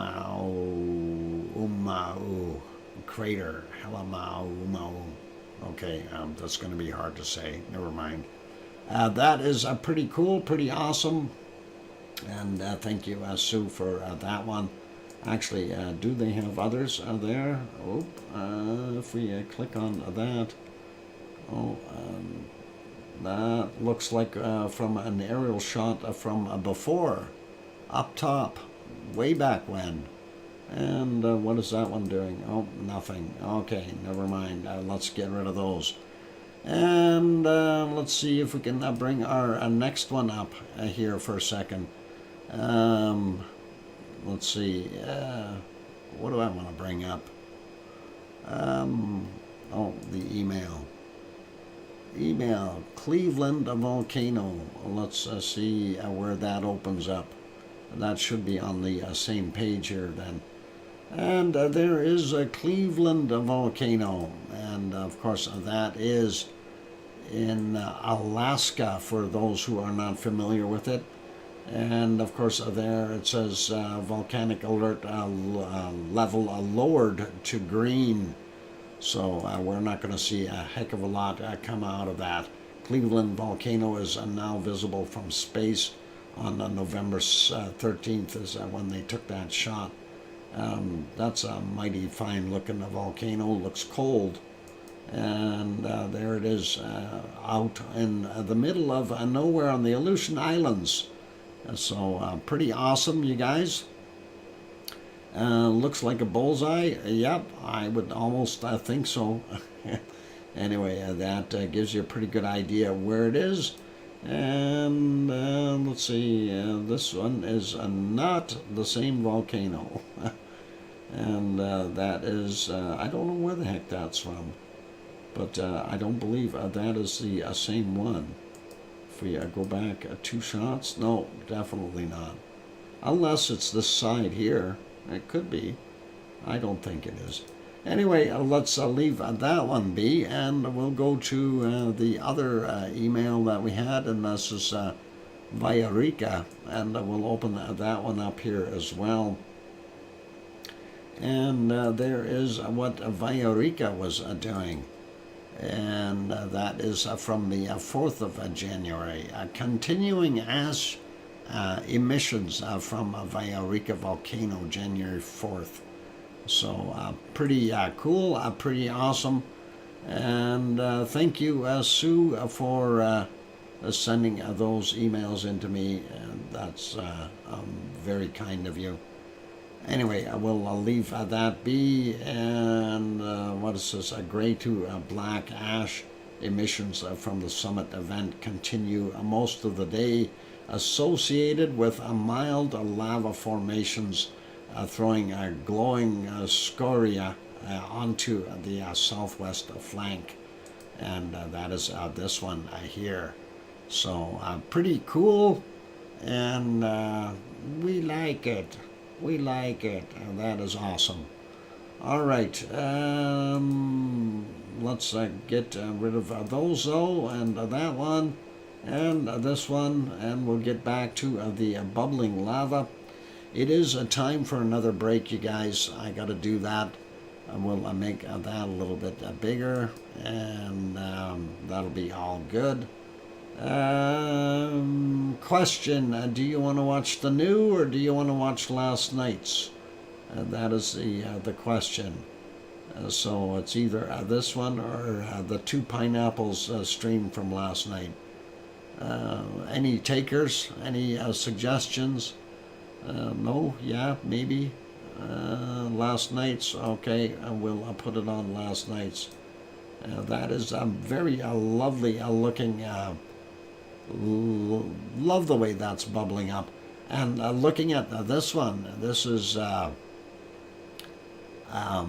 it's a pretty fresh lava no matter what, right? Oh, wow, this is the last night's. That's pretty fresh anyway. Get your buckets out, okay? You're not going to be able to tell in an hour anyway. But that almost looks like 2 separate events in here. That is pretty interesting. So anyway, you guys, for those people who are here, if you have not yet hit that like button, please do consider hitting the like. Also, if you have not yet hit the subscribe button, please help us out. And if you feel we've earned it, please give it a quick bop and subscribe to the channel. That would be awesome. On that friendly note, I'm your host, DrFox2000, here in Edmonton, Alberta, Canada. I'm going to take another break. I have to. My voice is done. So we're going to try to struggle through the rest of this. And we'll see what we can do. Give me a few minutes, you guys. I'll be back. Thanks. And here comes some music.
we go. I've got the microphone back on. Hopefully we'll make it through the rest of this show.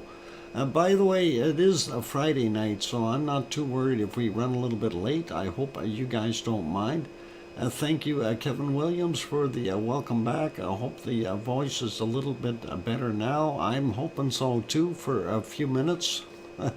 We'll see how things go. Anyway, that is what it was there, what it was like there last night.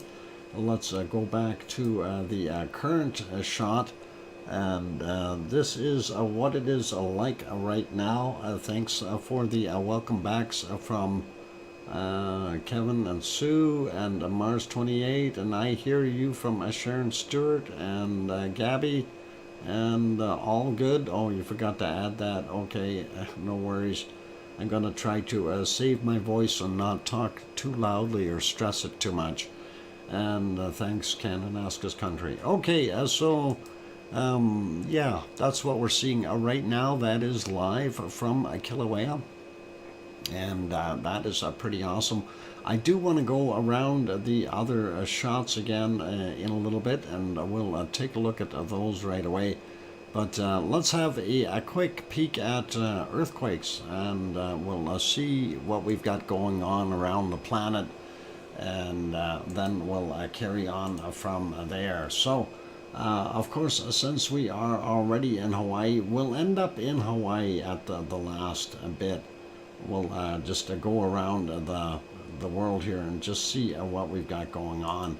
We see a couple of, 3.2 near Ferndale, California. That's that Eureka area.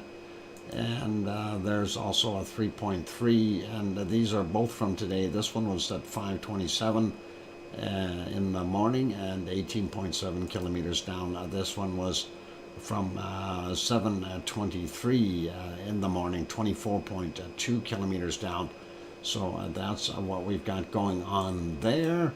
Next one we see is off the coast of Peru, and that is 4.4 at 5:33 a.m., 8.7 kilometers down for that guy. Then this one is Peru again, 4.5 in magnitude, 9:50 a.m. and 61.2 kilometers down. Then we see a couple more here in Argentina from yesterday at 23:38, 191.7 clicks down. I think we've seen that one. This one is from today though, 13:06 and 2:16 a.m. 216 kilometers down. My bad. 4.9 in magnitude. This really fresh one here, 4.4 Argentina. 18:58 is the time on it, 108 kilometers down. And then we have these two, 4.3 in Chile, and 6:33 a.m., 50.4 kilometers down. This one out in the water, 4.4, 18:31 from today, 29.1 kilometers down for that one. We see another one here in South Sandwich Islands, and that is from yesterday at 22:04, 10 clicks down. Not going to worry about him so much. And looking at New Zealand, we don't see any brand new quakes there. We do see this one that they're calling it Fiji. That could be Fiji or Tonga, either or. 5.9 for your size, 4:52 a.m., 505 kilometers down, and that is okay there. And then we've got a 4.9 Fiji area again, 13:01, 574 kilometers down for this one. And this is a Tonga area, 4.6, 13:07 was the time on it, 216 kilometers down. Vanuatu had this one, or they're calling it New Caledonia, but right in that same region, 4.8, and that was yesterday's at 22:36, 10 kilometers down. And we see one off the shores of Java here, and that one is 4.5 from 15:27, 10 kilometers down. And let's see where else we can go.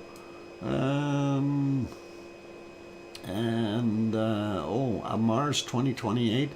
I'm just wondering, you're not a descendant of Irish monk, are you? Just asking. I don't know. Asking for a friend. Anyway, 4.1 here in Taiwan, and that is from 203 kilometers down at 10:49 a.m. And then we've got this one here. This is Japan, 4.8 off the coast. That's yesterday's at 21:44. And the other side, the eastern side of the island up in the north, 4.5 from 15:27, 47 kilometers down for that one. And let's get going and take a look in the other places. Nothing in the Middle East area here. We do see this one though, and that is in Greece, and I wonder if Piggy felt that. That is on the right area. She might have felt that. 4.7, 18:52 is the time on it, and that was 10 kilometers down. I hope that isn't, that is a fair distance from her. She could have felt that, but I don't think that would have been, that's not that close. She feels these ones that usually happen here, but that is quite a ways away up in the northern area. So hopefully everything is okay for Piggy. And let's see, that is basically it. Oh, we see another one here in the tip of Greenland, and that is a 4.3, and that's from 1639. And just want to see, that is pretty close. Oh, there's a couple up there. We got a 4.7 there as well. So makes you wonder what the heck is going on. Maybe we'll get a volcanic eruption in Greenland. Save your voice. Don't read the time. Okay, I will. 4.7 for that guy. No worries. And we'll leave that be. And that is all cool for now. Popping over to the other ones in the Azores. No, sorry, not the Azores. Canary Islands. I will refresh that guy. That is not fresh. And now we'll look. Okay, this old one, 3.8 from the 4th. We'll leave that be. Let's just look over here and see what we've got on our wonderful the 6th. Where we go? We got 2 on the 6th. This 1.4, 7 kilometers down, 23:32, and 1.5 from 10. That was yesterday's, by the way. This one is from 10:51, and 6 kilometers down, 1.5. Pretty cool. And that is it there. Let's take a look at our worldwide volcano map. Actually going to refresh that. Depth and magnitude greater than 5. Yeah, there's really not that many seismic activity around the world. Actually, just look at that for a second. Going to refresh that. And yeah, nothing over 6.1, nothing over 6.2 for sure. And seeing this long span, we're due for a bigger quake again. So it's time. Get ready for more earthquakes, and let's see what we can do here. Get rid of that, and just look. Yep, everything looks like it's normal and intact. Yep, that guy's still there. And of course, Kilauea back to red, which is, that's the way it should have been all the way along. Yellow for Mauna Loa, and Kilauea being red. There we go. Looking pretty normal down here in New Zealand, those areas. And I'm not going to worry about too much, just checking everything here. Trying to save my voice. And of course, Mount Etna is showing a red, so that is important. Anyway, that's pretty cool. What a few overdue earthquakes in New Zealand lined up.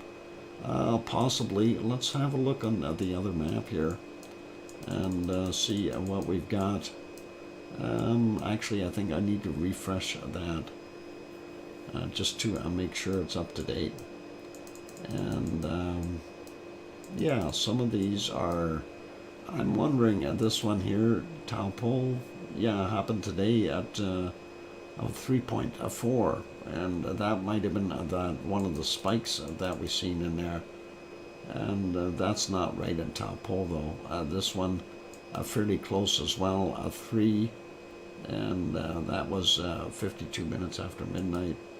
This one was yesterday, so you got a couple there anyway at Gran's End.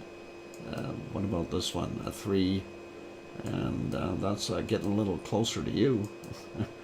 And this one was a 3.5, and we don't see anything else up there. So that's kind of interesting. And this map shows a lot more than the other one does, so that is cool.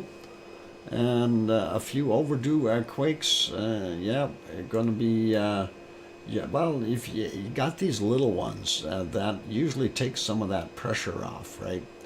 If you don't have any quakes, it's like anything else. It's like the San Andreas. If it locks up and you don't get any more quakes anymore, it's when it lets go. That's when you got to worry.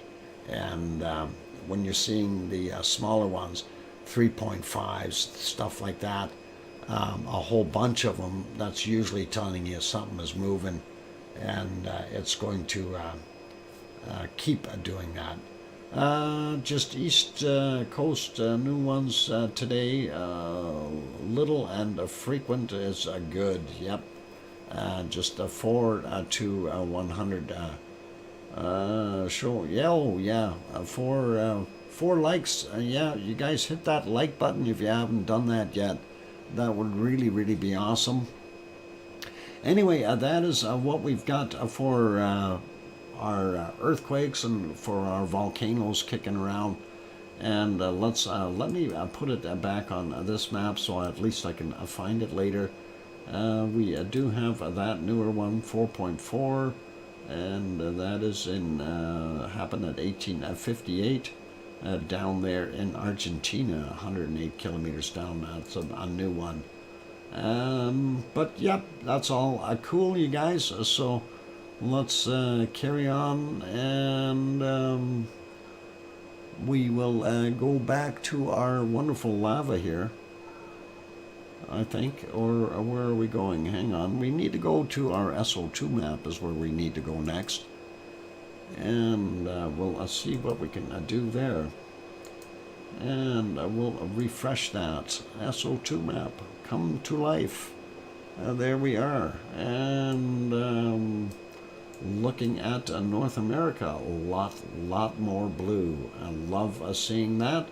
So that is a good sign. We do still see quite a bit of SO2 up in northern Russia and those areas, but looks like North America is looking in a much better shape than it was, and especially here in British Columbia and portions of the Yukon and the western United States doing really well.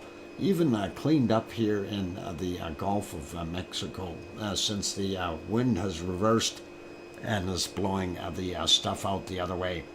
Raphael, welcome, and what do you think about Greenland tremor?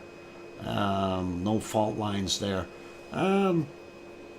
We don't necessarily need faults in Greenland to have tremors. There could be all kinds of things causing that.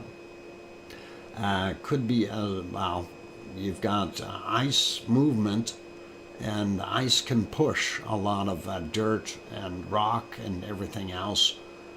So that could create some possible earthquakes. I don't know what else could be under there. It's a little odd, as we've seen, because that was right down on the tip here. And not sure, are we seeing some movement in the plate? Or is there maybe a fissure in there or something, a fault line of some sort that we are not familiar with? That is another possibility, right? Anyway, looking at South America, it looks not bad as well. And of course, the stuff down around the Antarctic, as I explained previously, that of course SO2 can be trapped by rain or snow. And when the snow falls on the ice pack on the edges here, it holds that SO2 till it melts. And once it melts, well, then it goes back to being airborne. And that's why we're seeing it. White Isle volcano is off-gassing fairly good. We got a little bit there from the refineries and the coking plants in Australia. And Tofua, I don't know if he's getting help from Hunga Tonga Hunga Ha'apai, but there's quite a bit of stuff going on there. And then it looks like Aoba is still working away here in Vanuatu. And pretty normal for Papua New Guinea. The same thing goes with Nuolatak would be over here. Simeru right in here. Marapi right about there. Jakarta, of course, throwing in a fair amount of pollution. And this would be our wonderful Krakatau. Ibu and Dakono, not too heavy today. And then we also see our Philippines not as bad. We see Taiwan pretty normal, and China just pouring out that pollution. Very hard to see what was coming off of Suwanosi-jima down here, but maybe a little bit of a plume. And then, of course, this area in here would be from our Sakura-jima. The rest is from dirty, dirty people. Yeah, oh, they're not dirty people there. They're okay people, just don't clean up their pollution is what they're doing. And up here in the Kamchatka Peninsula, we see the volcanoes are off-gassing. There we've got multiple plumes, and that is okay. And let's see what else we've got. South Africa, not so bad today. And the DR Congo is still there. Urta Ale showing up a little bit more, if that's what it's from. But we also see the oil refineries and Jordan, and of course over here in Iraq, then, and Kuwait and Iran. So pretty normal. And looking at what we're seeing, still a pretty heavy plume from Mount Etna there in Sicily, and that is about it for our SO2 report. So pretty cool. Let's go back to having a look at our Hawaii for a minute before I go on a break, and then we will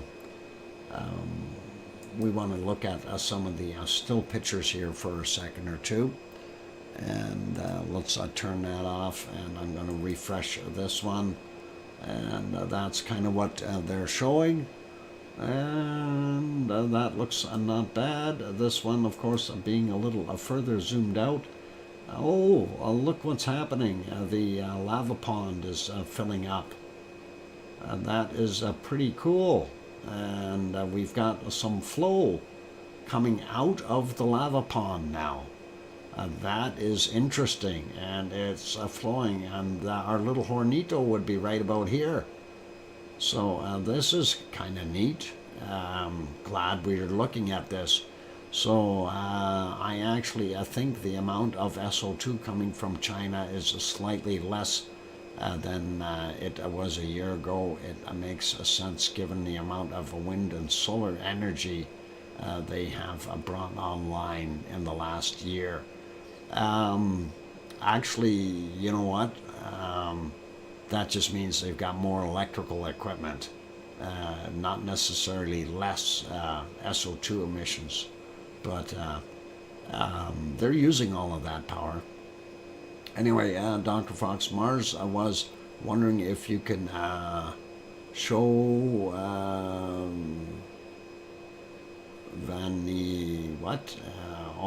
up in Alaska.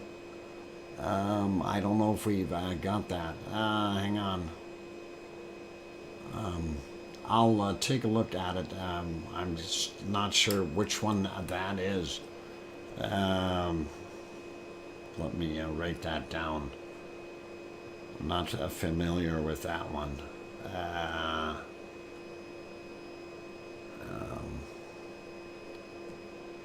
I don't know if there's any visibility on it or anything. Let's see. First off, does it show up on the volcano map at all? Because if it's not on there, it may not show. That's not what I wanted. Why is that on here? Let's get rid of that. Okay.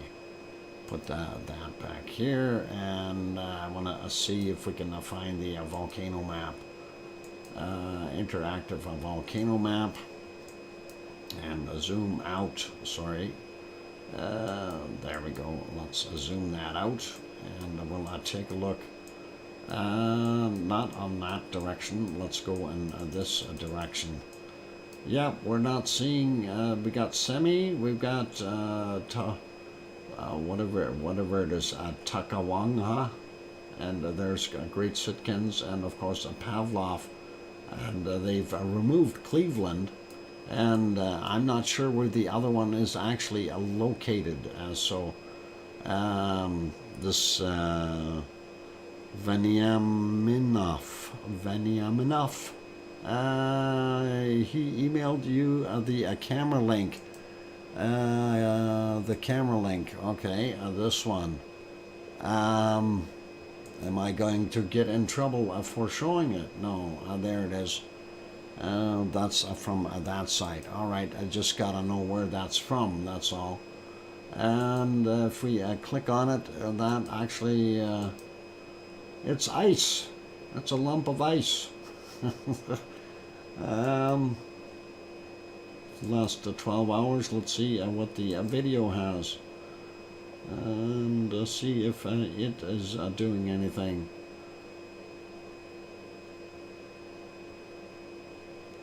Yeah, it looks like there is a little bit of a plume coming off of it, but I don't know if that is a heck of a lot. We do see that the caldera at the top is a little bit on the scorched side, so, or melted, so I don't know. Definitely not showing massive amounts of anything right now, so but that is what it is, and we'll leave it as that for right now, and we'll see. We'll keep an eye on it in the future. I've got it written down, so we'll take a look in the future, and it's not on the map, so that's one of those things. But anyway, I'm going to take a break, you guys. I need to do that before we get to our wonderful weather, and that's whether or not I like it. And we'll even refresh that so it's up to date. And I'm going to leave it there. Well, no, I'm going to leave you on some lava. And of course, I was sidetracked. We were looking at these shots here. Let me get back to that. I wanted to look at the other one as well. So let's just have a quick peek. All right, that one's got too much sun glare right now. It'll be better once the sun goes below the big hill.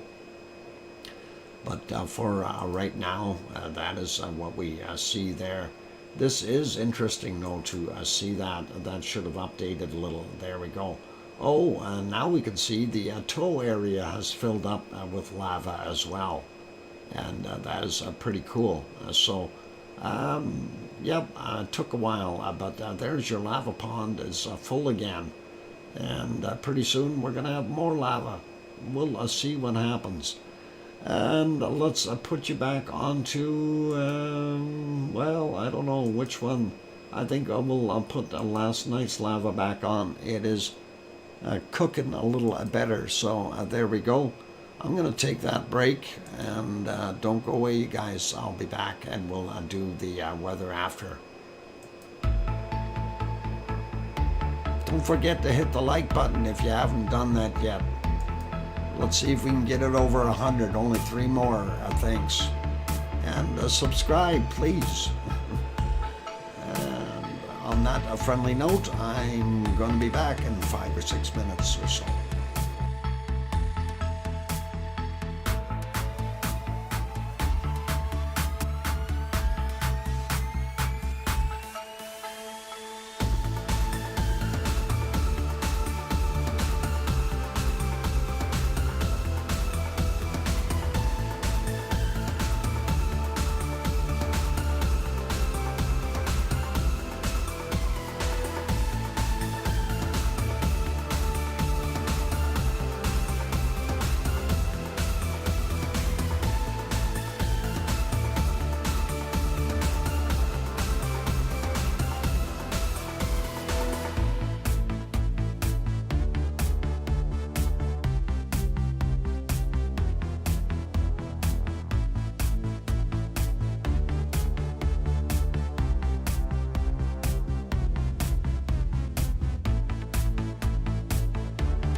Okay, that microphone is back on. And Mars 2028, I know you've got good, noble intentions, but no, I'm not going there. Forget it. There's no 7-Elevens, there's no palm trees, there's nothing there. The Perryville is a couple hundred miles away from it. I'm not going. Forget it. It's in the middle of nowhere. It's no good. It'd be too cold. Anyway, welcome back, everyone. Glad to have you all on board. I'll go. I just need a passport. Well, you can have mine, Sue. Thank you for the welcome backs. And Bo is here. Welcome. And Sharon Stewart says, I hear you, DrFox2000. And that is okay. In the lounge. Yep, that is okay. Thanks, Sue. Dr. Fox, there's no palm trees in Iceland, but you went there. Yes, in August. It's January, and that is the Arctic. Oh boy. Yeah. I just had to clarify that. August, you know. If it was August, it would be all right. That'd be cool. But it's not August. It's January. Anyway. Thanks to Kananaskis Country and Sue, of course. So, yeah, it's not a place I want to be going. I prefer some place that has palm trees growing. So, this one here on the screen, that might be the one that I need to go to. But I got to win the lottery first for that to happen. Anyway, let's get over to our weather so we can get that done. And by the way, what we will do is after, I will shut that off, after the weather, and we basically do a normal end to the show, I will leave on the stream from Hawaii. That is the live stream. And we'll leave that on for an hour or two. So if anyone wants to watch it, they are more than welcome to. And I will randomly switch through the still pictures as well, so we can observe and see what is going on as far as flow is concerned. So that'll be pretty cool. And all good for right now. Let's look at our weather around the planet, though. Looking at Alaska, it's cold there. And Sue, just so you know, where they're wanting to send me is somewhere around here. Hang on, do they have? Yeah, I'm not exactly sure, but it's somewhere around in this area. And it's too cold. 2 pineapples may be streaming soon. That is awesome. That would be good. Anyway, I don't want to go there. It's cold. It's cold. -7, -8, and more winter. Anyway, we see northern portions of Canada fairly cold. We get into British Columbia, it's a lot warmer there. The same thing with Alberta for the most part. But we do see here in Saskatchewan, they still have a lot of cold. Same thing as in Manitoba. Hey, what happened to Judy M? Judy, are you still in here? And or did she get caught spying on her neighbors with the little telescope? Judy, where are you? Anyway, she's probably looking at the moon or something. And that'll be cool. Anyway, we see northern Ontario quite cold as well. Let's just take a peek at Vancouver, about 7-8 degrees there. Over on the rock where Bob is, he's got, I don't see her. Yeah, she she received the package today, so she was setting things up, she said. And I'm wondering if she was spying on her neighbors and got caught. Either that or she's peeking at stars and the moon and things like that. That'd be pretty awesome. Anyway, Bob's got good temperatures.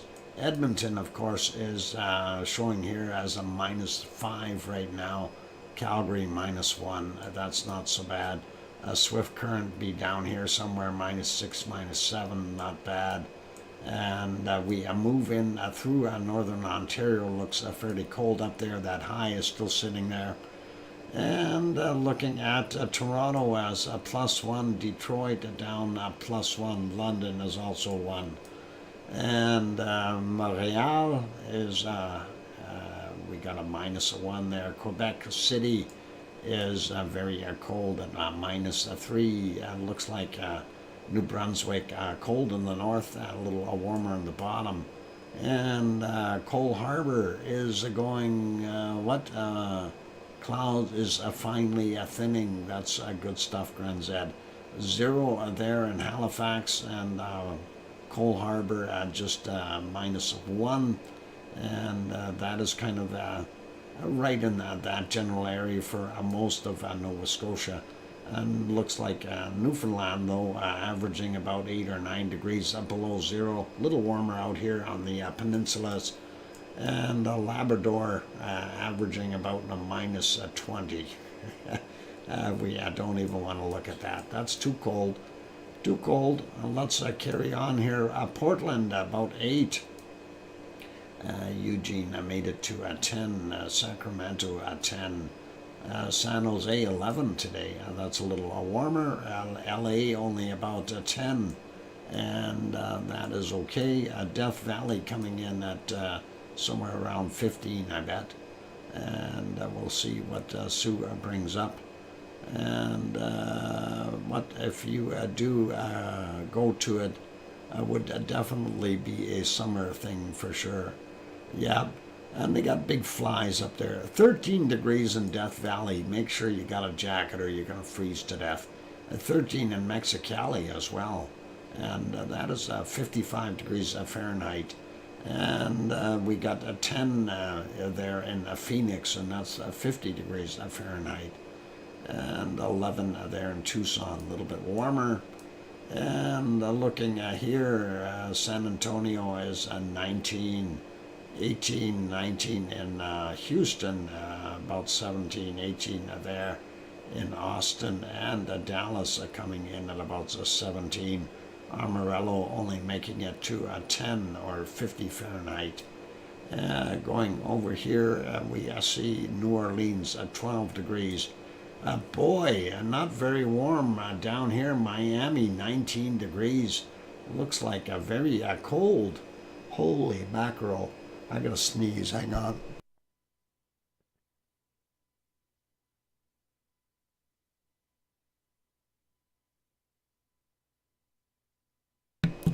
I hate having a cold. Anyway, Atlanta is 6 degrees, Charlotte 5, and then we see Grandma B's house 5 as well, and Raleigh, and going up to New York 4, Boston at 0 or 1, depending on where you hold that mouse. Pretty cool for those guys, and we see some of that stuff. Iguanas will be falling out of the trees again. Darn it. I hate when that happens, Sue. And we see that the temperatures aren't too bad. Mazatlan, they're at about 23, but could be worse. And Mexico City, only about 11 degrees Celsius, not very warm. And just across the mountains, they've got Acapulco at 28, so that's a slight difference. Cancun at 22 today, and brr, not a very good vacation destination. You might want to go down here instead. It looks like at 27, 28, 29 in some spots there in Colombia and Venezuela as well. Looking at South America in general, pretty warm for this time of year, pretty normal. And we see here some very high temperatures in the, what the heck is it? Argentinian country. That's what I was going to say. A little cooler there in Paraguay, but still some nice heat in northern Uruguay. Rio de Janeiro right now only 20 degrees. Mind you, it's nighttime, right? So it's going to be a little colder. Buenos Aires was 26. That's not bad. We see the heat all the way, just about all the way down into the bottom of Argentina. Going over to Grenzed's place. And let's see, first off, the South Island, Christchurch, only making it to 14 today. So the eastern side of the island looks fairly cool. West coast looks warmer though, at 21, 22 in some spots. Wellington made it to about 15. Auckland is about 22, 23. And up here about 23 degrees there for Grenz. Humidity up here. Okay, a little cooler around the big lake, and that's all right. So not too bad. It could be worse. Let's take a look at Australia. We'll start out with Tasmania, 22 in Hobart, a nice temperature. Hopefully they've got some sunshine. Melbourne coming in at about 28, 29 degrees right now.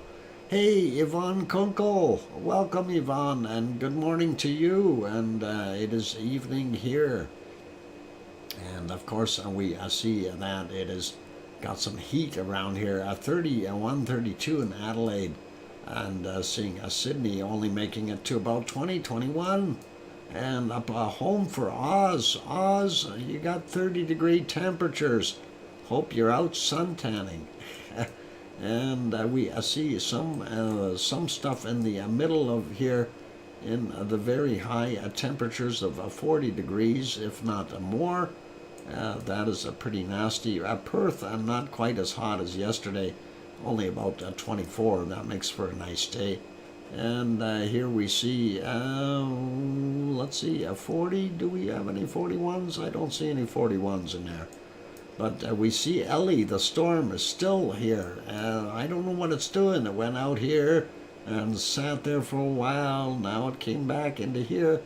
We'll see what it does tomorrow, if it moves at all. Fiji, 28, 29, pretty normal. Vanuatu, 29. And looking at what we see in our other places here. Papua New Guinea, the lowlands, anywhere from 28 to about 32, and not bad. It is the rainy season though, and Java, same thing, 31, 32 in some spots, very warm, and Sumatra, same kind of deal, and we see pretty warm stuff for the most part. Bangkok only making it to 24, 25, 26 according to what Sue brought up. That is all right. And we see that twirling around there, that low. I don't know, that's going to cause more problems. Storm stuff happening. 28 in Manila right now. Japan, not so warm there. 13 down on the bottom, but I could be a lot worse for them up in the northern islands here. Actually, that's not bad. Minus 4, 5, and 6, that kind of thing. It's better than what the Kamchatka Peninsula is, where it's minus 25, minus 30 degrees Celsius. So not so good. Looking at Sri Lanka, we got 24, 25. Bottom end of India looking pretty warm. Up in the top, though, we only see 3 in Delhi. Holy Batman, that is cold for them. And South Africa, looking at some very weird weather there. You got 16 in Cape Town, but you got over here 19 in Durban, but in the highlands here, 7, 8 degrees, not so good. But the rest of Africa looks pretty normal. And of course, the Sahara Desert with the two highs in here, keeping the rain out, keeping the cold in. 10 degrees in Cairo, not very warm. Looking at the UAE, about 19, 20 degrees, a little cooler in some of the higher spots in Oman, and same thing with Yemen. Some of the areas are quite cold. Sana'a is 8 degrees Celsius. Baghdad coming in at 6. And let's see, Piggy's house. What are we looking at temperature-wise for Piggy's house? It says about 14, 15 here. And we'll see what that is when it comes up. Thanks, Sue. 9 degrees. Brr, this map is wrong. Darn it. And let's see what we've got over here for Sicily. About 4 degrees, 3 degrees. There, is that about right, Yvonne? 3 degrees. That is pretty cold. Always working. Yeah, sure, you're always working. You like looking at volcanoes. Yeah. 4 degrees. Brr. You got to keep moving or you're going to freeze. Anyway, there we go. 11 in Naples. And how about a 9 in Rome? Up in Milano, we got 8. And seeing upper single digits there in New Irish Monkland. And of course, a fairly cold Lisbon is 14. Madrid coming in at about 3. And home of Aurelio is 0. And that is cold. And let's see. Yeah, she just did that. And of course, looking at France, a little bit warmer. Tantal's house coming in at about 8 degrees Celsius. Paris, 8 as well. Yvonne's about 9 or 10 degrees at home. Yvonne, why don't you go home and warm up? Oh, she's going to hit me. 4 in Munich. Berlin making it to a 6. Hamburg is 7. And Yvonne's home is going to be somewhere in this area. So, yeah, 9, 10 degrees right now. That's not bad, Yvonne. Sliding up a little bit more, though. Looking up in the top here, Copenhagen making it to a 5. And what do we got here? St. Petersburg, minus 12. Moscow, minus 26. Let's go over here. It's warmer. London, 11 degrees. And looks like a little cooler in Wales and also in Scotland and Ireland. Irish monk would be about 5 or 6 degrees right now there in Ireland. And let's take a look and see what we've got freezing. What England is having a warm January. That is true from the looks of things. And we will see Reykjavik showing about minus 3, minus 4, something like that. And minus 2. Well, that is a little warmer. That's okay. All right. So it is actually a time for. Give me a minute here. I need to take a quick break. I have to blow my nose and stuff like that. Then we'll go through the precipitation. So I'm just going to leave it on the map here. We'll switch it to precipitation.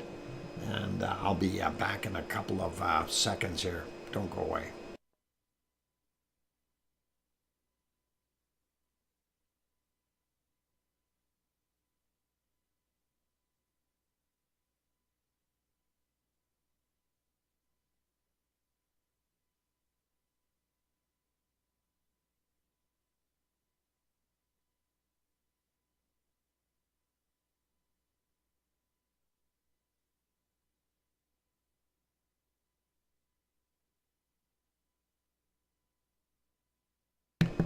Okay, I got the microphone back on. What happened to my voice? Your horse?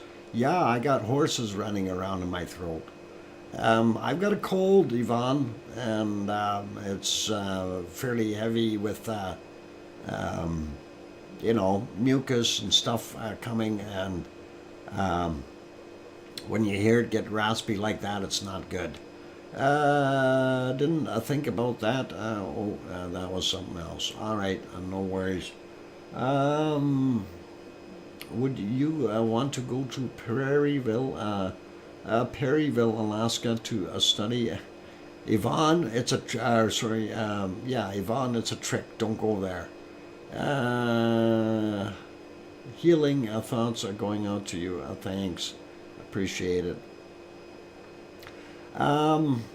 Yeah, go there in the summertime, Yvonne.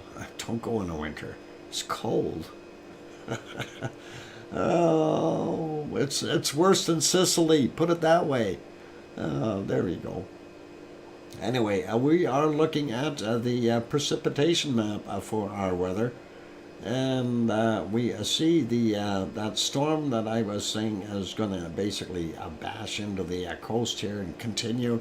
Yep, all the way from Alaska, all the way down to central California. So that is still inundating the west coast of the North American continent. We do see some snow up here in the Yukon, as well as some in Alaska, Northwest Territories. Looks like the other areas are pretty dry right now, including northern Ontario. As soon as you get into Quebec, though, you do see a bunch of snow. Also, a little bit of a lake effect snow around the Great Lakes, not as bad as what it was. And even out here through New York and those areas, Maine, a little bit less. And then looking at what we've got here in Nova Scotia and New Brunswick, a little lighter. And going to Central America, we see what's going on there. And of course, South America, rainforest. What do you expect? Rain. Chile has got the Chile coast coming in here. Actually, that is warmer air coming in, which is keeping it from turning into snow. And here's the home of Gren Zed and a bunch of others, wonderful people. They are getting web feet, though. It is raining. It's the rainy season. And you can see most of New Zealand is getting wet again. Still, yeah, something like that. Again, still. Some storms up here in Tonga and Fiji as well, and of course New Caledonia and Vanuatu. Tasmania looks dry. Bottom end of Australia looks pretty good. A little bit just north of Sydney, not bad. And Brisbane, pretty dry for Oz. And the western portion here is dry as well. That storm Ellie is still cooking in there. And I am surprised it hasn't gone away. And looking at our wonderful stuff here in the Philippine and Indonesian areas, Malaysian areas, we see that low churning away. And it continues to give them all kinds of rainy season weather. And there we go. And looking at what we've got there in blowing across. Actually, it's not snow this time.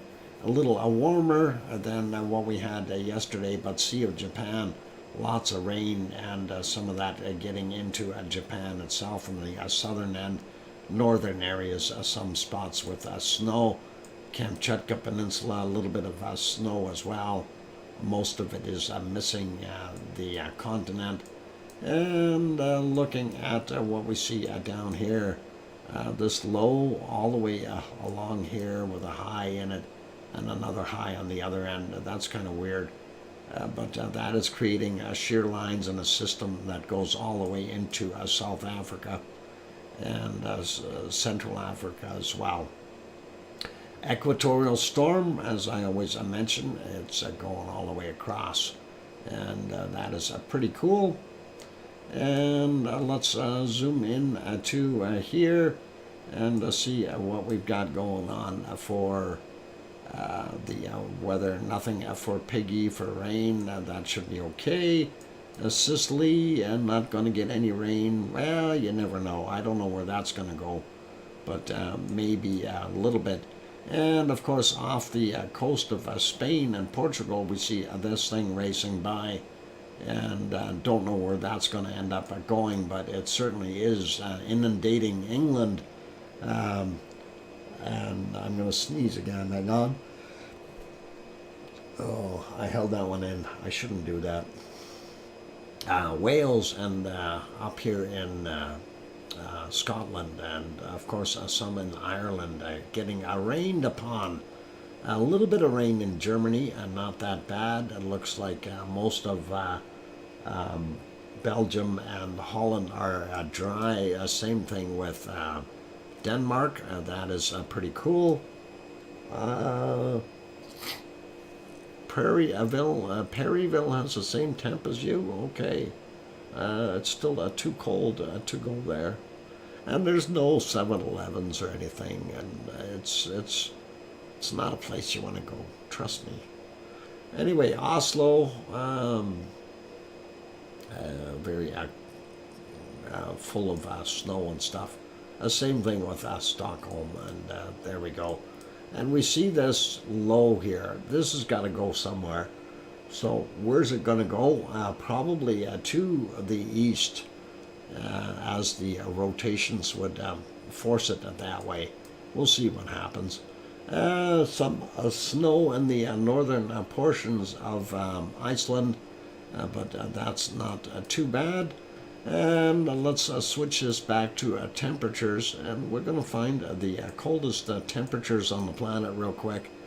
No could mean anything. Oh, what's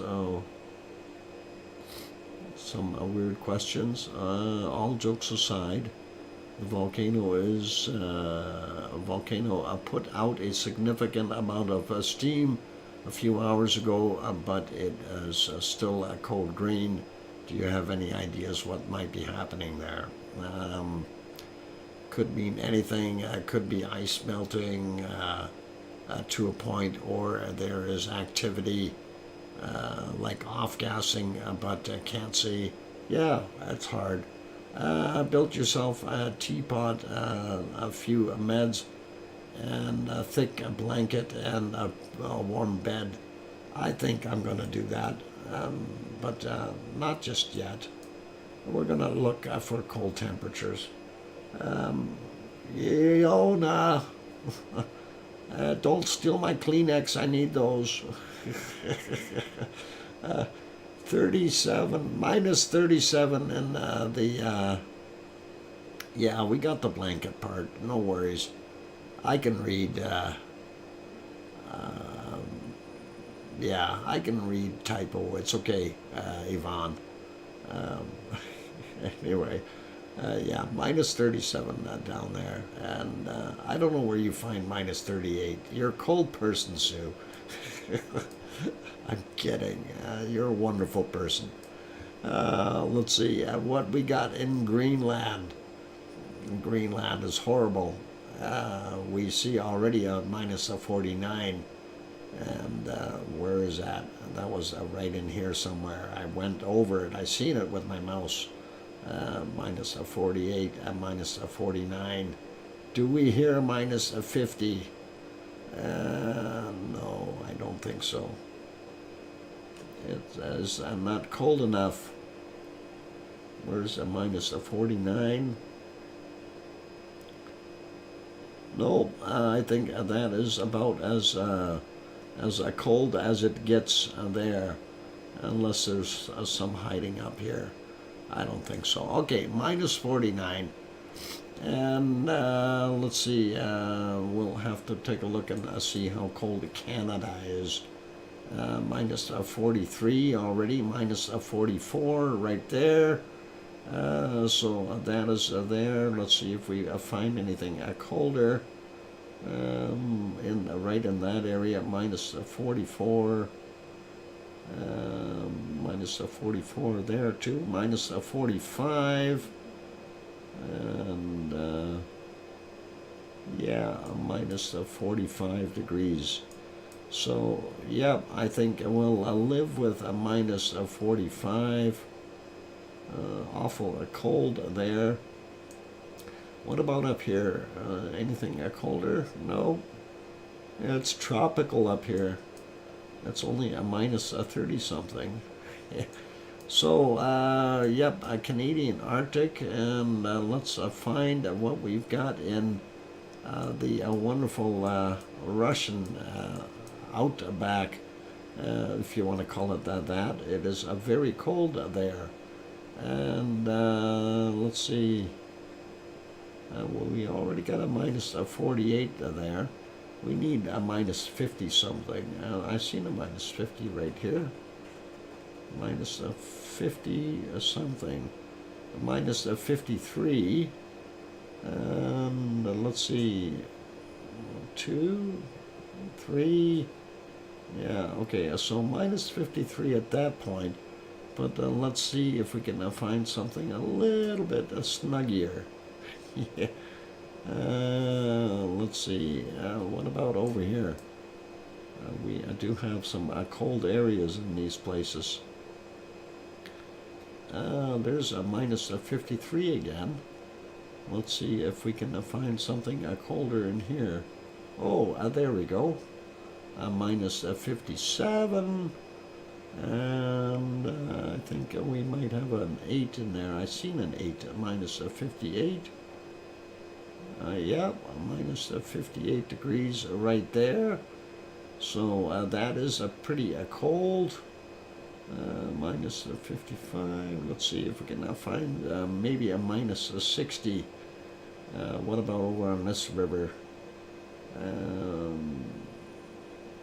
Yeah, it's cold, cold, cold. You don't want to go there. All right. All right, we're going to leave it, and I'm going to call it a minus 58 for there as well. What? Kanglungsky might be the coldest in Greenland. Where is that? I have no idea where that is, Raphael. But we won't worry about it. We got a minus. We got enough cold there that we don't need to worry about it. Let's see there. All right, Sharon Stewart, Doc heads to the Arctic. Yeah.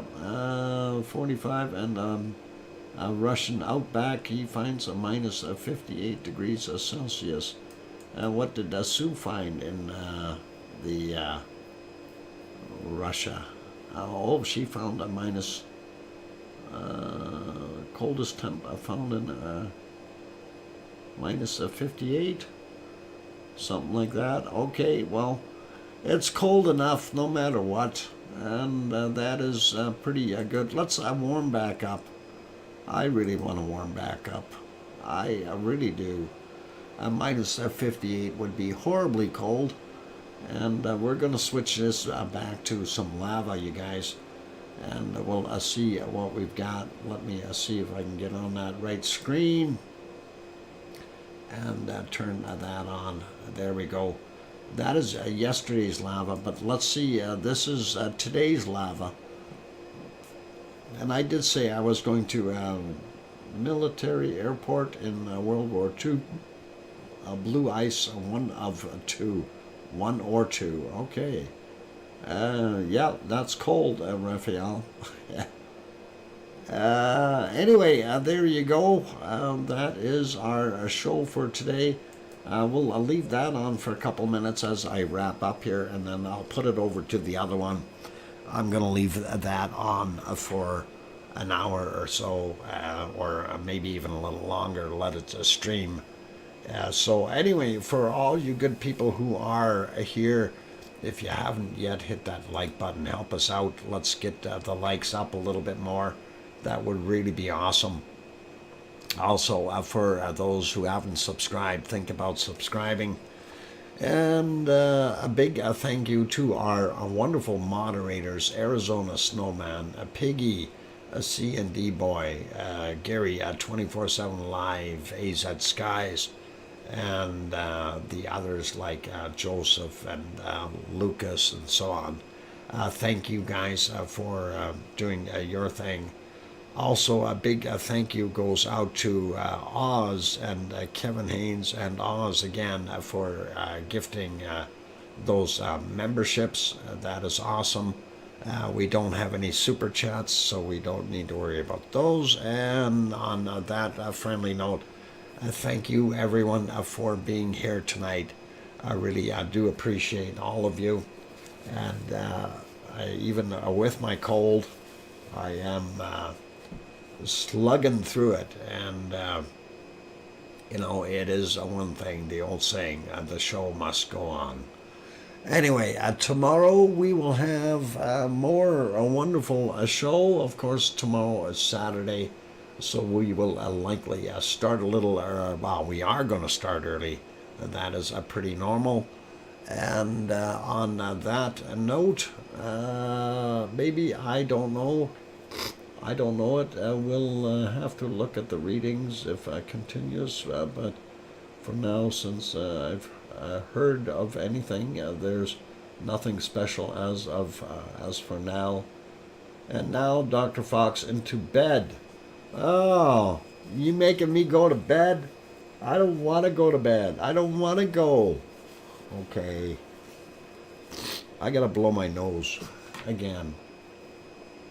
All right, be good, be kind, take care of yourselves, and please, don't forget to come back tomorrow. Tomorrow is Saturday, so the show starts earlier.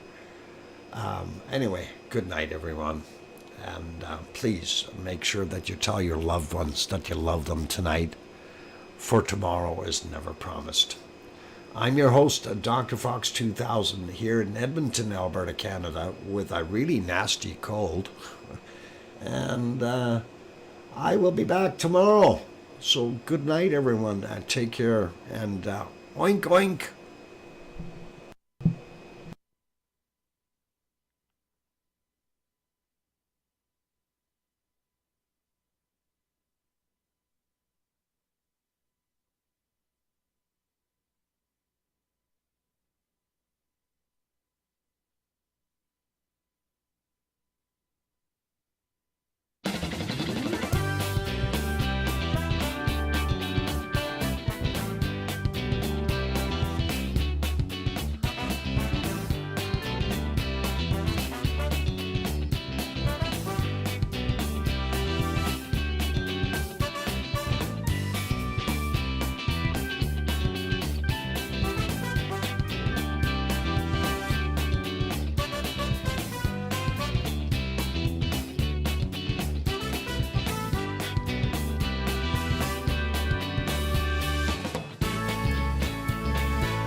Bye.